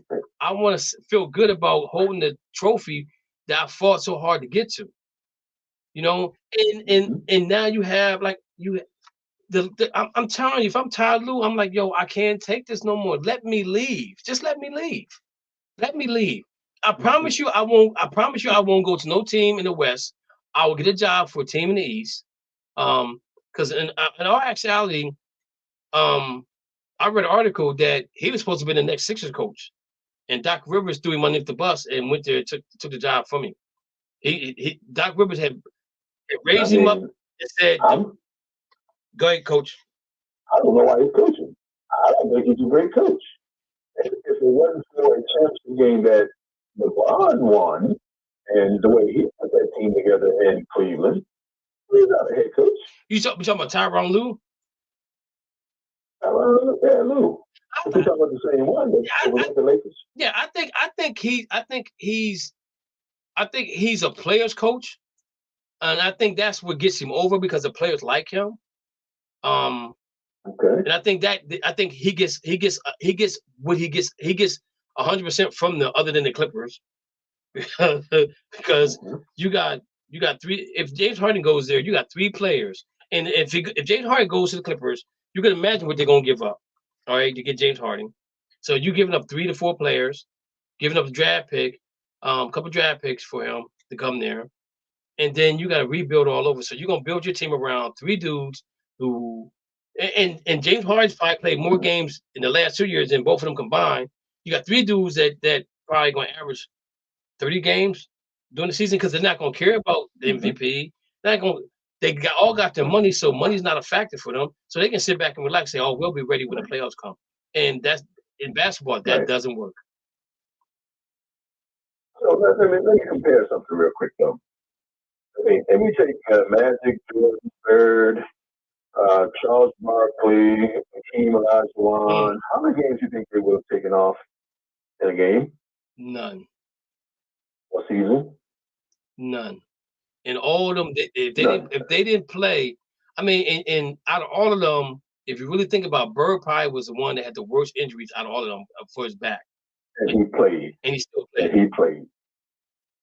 He played. And that's the part. Go ahead, Coach. Go ahead. I mean, what I'm saying is this. I listen to a lot of the GOAT talk and all that stuff. I'm a Magic Johnson guy. Period. Hands down. I love Jordan, but if you're talking about championships, Magic left with 5. It is 5. Mm-hmm. If he had the opportunity to finish this whole thing out without that virus cutting his playing years short, we wouldn't be talking about Jordan's 6. Well, I guarantee you. If Lenny Bias would have lived, we definitely be talking about Jordan. Exactly. Exactly. Because Lenny Bias was that dude. He was that dude. He was that dude. But it kills me though. And then you had John Wall down in Houston saying, "Yo, these clowns down here don't want to practice. They don't want to do this. They don't want to do that." Right. These prima donnas, and they're. I'm telling you right now, and what people don't understand is that what Magic and Bird did for the NBA, it saved the NBA to where it is right now, and they don't get the credit that's due. And what gets me though, when you have players like JJ Redick say that Larry Bird will be just an average player right now, and the thing about it is, like, when I look at Bill Russell and them guys play, the game looks slow, but in live action, it wasn't slow. And now JJ and them guys, they look at Bird and them guys like that. And the thing about it is, Bird had a high basketball IQ. That's why he didn't have to jump out the jump. You know what I'm saying? He knew how to outsmart. But on those teams, you had designated shooters. Today, everyone shoots. Everybody. I don't care who they are. And they ain't good shooters. Right? If they're not from York, and they're not. They're terrible shooters. Terrible shooters. Yeah, I agree with you. Terrible shooters. I agree with you. And so that's my whole thing is, like, JJ, you don't know. And Doc Rivers, I mean, not Doc, but Dominic came to his rescue and said, "Yo, you have no clue what you're talking about. None whatsoever." And Dennis Rodman even chimed in. Dennis Rodman got Larry Bird at the end of his career. At the end of his career. So when did the 3-pointer come into the NBA? That was like mid-'80s, right? He came in in 1980. It wasn't there then. Yeah, it probably was like the mid-'80s. Because Chris Ford was the first one to make a 3-point shot. So Chris Ford was playing. So he was there. He was a coach of former coach of Celtics, right? Yeah. He played at his end of career. He played with Larry Bird for the hot second. So that might have been the mid-'80s. And again, I mean, I'm not taking nothing away from Steph Curry. He's an incredible shooter. You know, the shoot where he shoots. His father was incredible. Yeah, he got it good. He got it from his dad, for real. And then you got Trae Young down there that shoots like that. You got Damian Lillard that shoots like that. But me I coach girls basketball, and I sit there and watch them practice, and they out the 3-point line shooting. I'm like, what are you doing? What are you doing? Just because you see it, and I tell them all the time, I say, ladies, go watch girls basketball. Do not watch men's basketball because it's too watered down. I'm a diehard Celtic. I love basketball to death, but the way they play basketball now is not my cup of tea at all. It's just not my cup of tea. It's not. It's just not. Before you wrap up, Chad, yes, you were talking about Josh Gibson and Satchel Paige and number 42, Jackie Robinson. Yes. Now, today in baseball, there's 7.2% African Americans in the major league. 7.2. That's today. 7.2. 7.2, ladies and gentlemen. Hear that? 7.2. Now, in 2007, it was 10%. That was the highest. It's the highest that I've seen in the 2000s. Now, it stayed at 8% for a while. Now we're at 7.2. Now we're not talking about folks who look black. We're talking about African Americans and citizens. Right. That slide is not by mistake. Right. When you talk about racism, you have to look at the institution of racism. Who controls who plays? Right. Who do you hire? When do you hire? And who owns everything? Right. So, the evidence. And I know back, I think, if I'm not mistaken, when the Boston Red Sox won the last World Series, there was not one African American that was in the playoffs during that World Series run. Not there was one that was on the team and he didn't make the roster. He didn't make the was it how many players? 13, 30 players or whatever the number is, he didn't make that roster for the playoffs. Right. And I'm sitting there like looking at this like this is terrible. This is terrible. I'm Jackie Robinson like, yo, what's going on? Everything I fought for is going down the drain now because we're not and maybe because baseball is more mental than it is physical. No, it's not in high school. No, it's not mental. You know, here in Maryland, there's a county who just adopted lacrosse maybe 10 years ago. Mm-hmm. Okay, and that was Prince George's County. We had more NFL players that come out of that county in Maryland than any county in Maryland. Okay. John Merriman, all those guys. That's where they come from. Okay. So if you don't introduce these things to our kids in our community, you're not going to allow those kids to go out in society and continue those things out. I totally agree. So when you take a look at baseball in a youth and high school level, you don't see a lot of us there anyway. No, because I tell you, on my high school baseball team, there might be 2 or 3. The rest of them are Spanish, Puerto Rican. Did all of you play outfield? Dominicans. That that's that. I mean, that's all I see. What was your position? Who, me? When you played baseball, what was your position? I didn't play baseball because I got hit one time and that was done. I said if he hits me with the baseball, why can't I hit him with the bat? They said, nah, yeah, you can't do that. I said, then I'm done playing. It's like, but you got speed. I said, I don't care. I don't care. That ball hurt. Yeah. That ball hurt. I said, I'm not. My dad's like, what? I said, Dad, the ball hurt. He said, but you play football. I said, I got padding on. I said, football, I can take. I said, but baseball, where do I put padding at that I get hit? I said, that ball hurt it.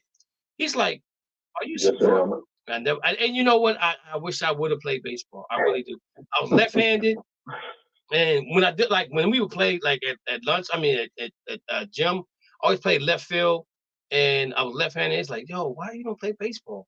But then I was in the track, so I love track because I was like a long jumper, high jumper, triple jumper. That was my thing, and that's probably why I didn't really play baseball. But I got hit with that ball, and I was done. So my last question to you guys, all of you: who was the most dominant out of the 3 individuals you talked about Negro League Baseball? Gibson, Page, or Jackie Robinson?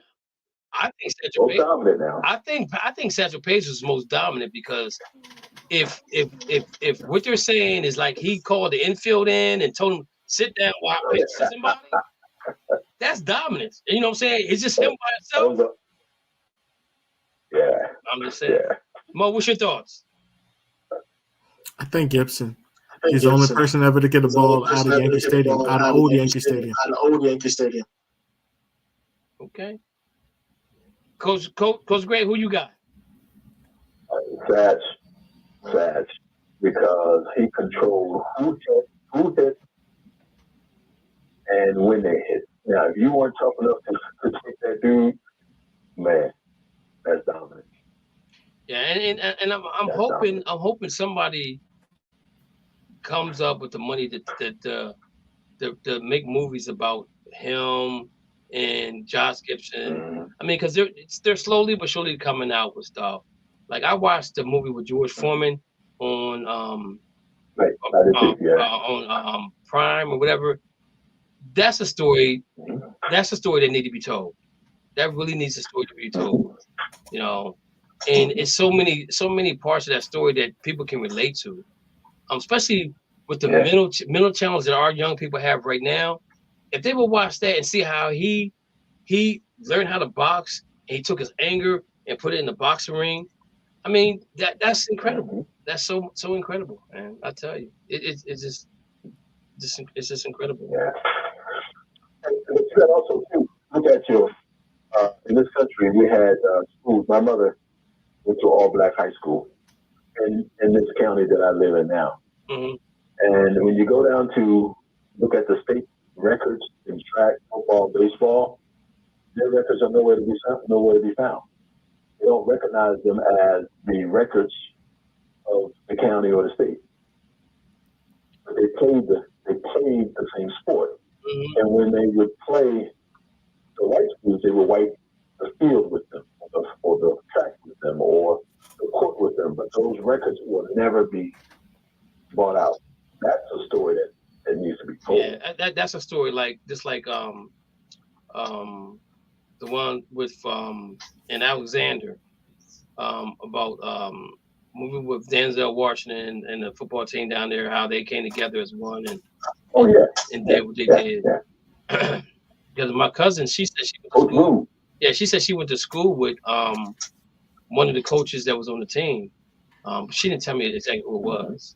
Hey, I'm looking at something. I'm looking at a post right now.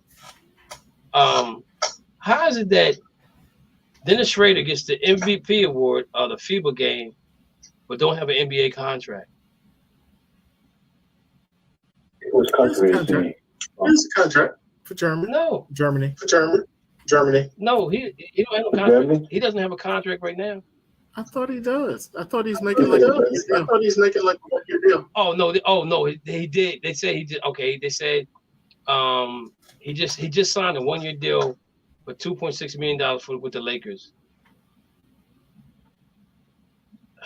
No, man. Wow. Remember, he should have had 4 years, 84 million. Marketing 101. Would you say, Mo? Okay. Remember, he turned down 4 years, 84 million. He turned down 4 years, 84 million. 3 years before he came to the Celtics. Before he came to the Celtics. Yeah, he should have took that money.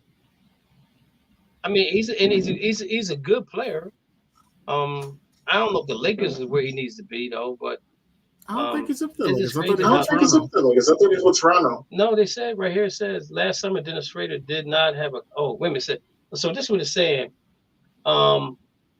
Last summer Dennis Schrader did not have an NBA contract. In September 22, he went into the European basketball and took down Giannis and the Greece in the quarterfinals after leading the Germany to a third-place finish.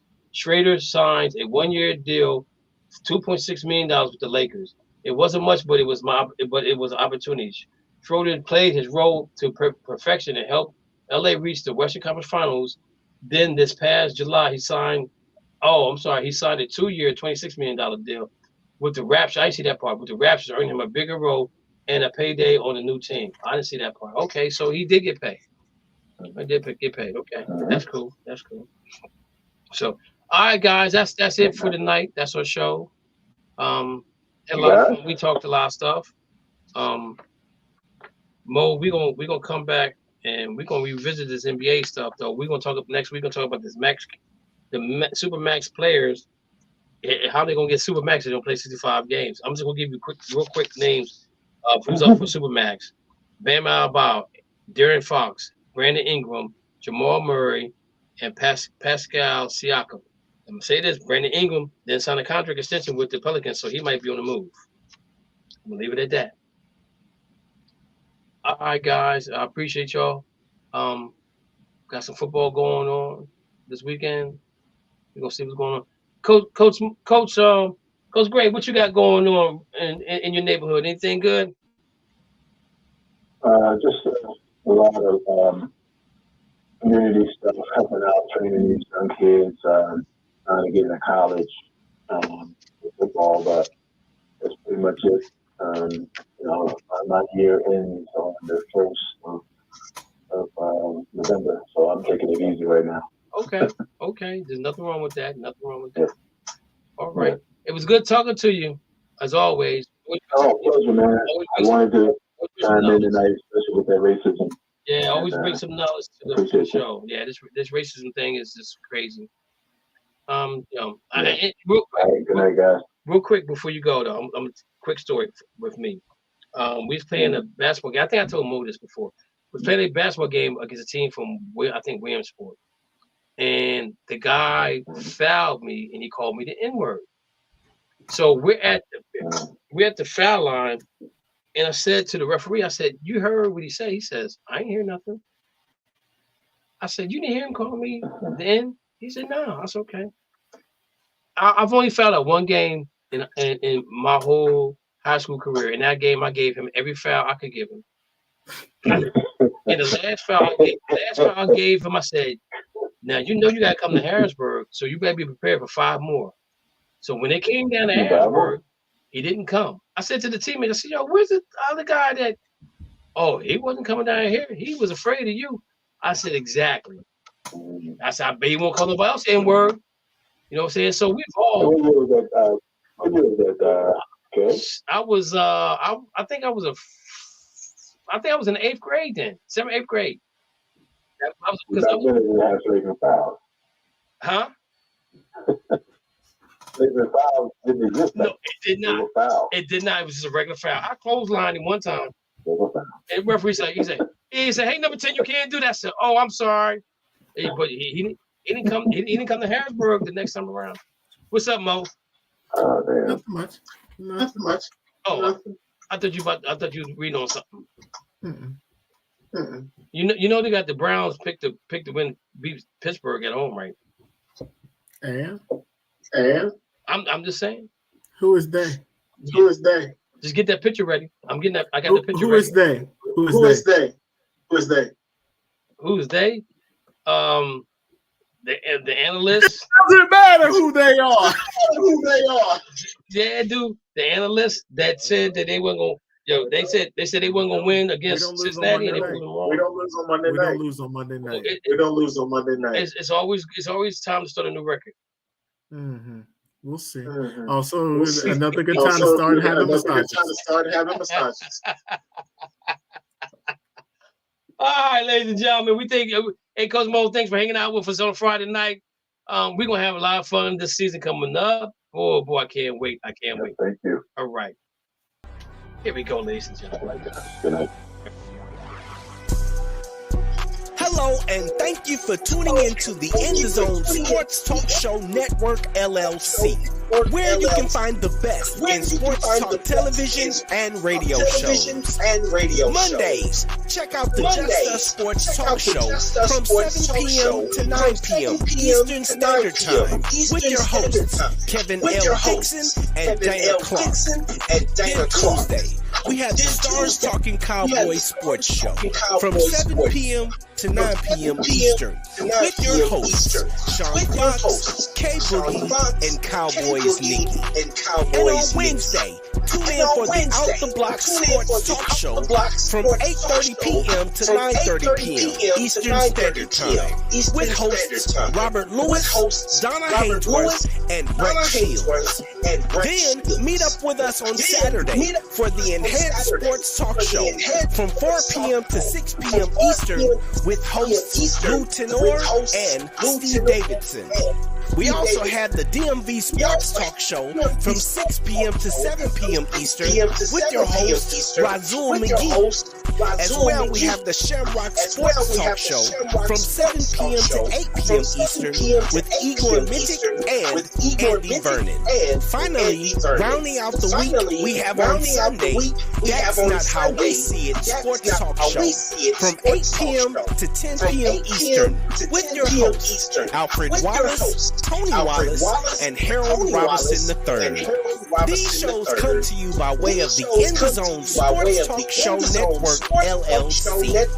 Be sure to download the Try99 TV app on any smart device and subscribe to In the Zone Sports Talk Television.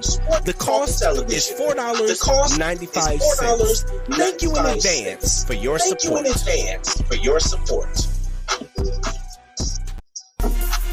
Thank you for listening to the Just Us Sports Talk Show. You have been entertained in the sports world by K-Dix from Harrisburg, Pennsylvania, the small city with a large heart, Dana the Hatter Clark from St. Petersburg, Florida, and Murray E. Baskerville from Be More Careful, Baltimore, Maryland. Remember, we throw stones and we don't live in glass houses. Big-time players make big-time plays and big-time games. Be ready. You have been listening to an In the Zone Sports Talk Radio production. Remember, you can hear us again on StarRadioFM.com on Saturdays from 11 a.m. to 1 p.m. Eastern Standard Time. Be sure to download the Try99 TV app on any smart device and subscribe to In the Zone Sports Talk Television. The cost is $4.95. Thank you in advance for your support.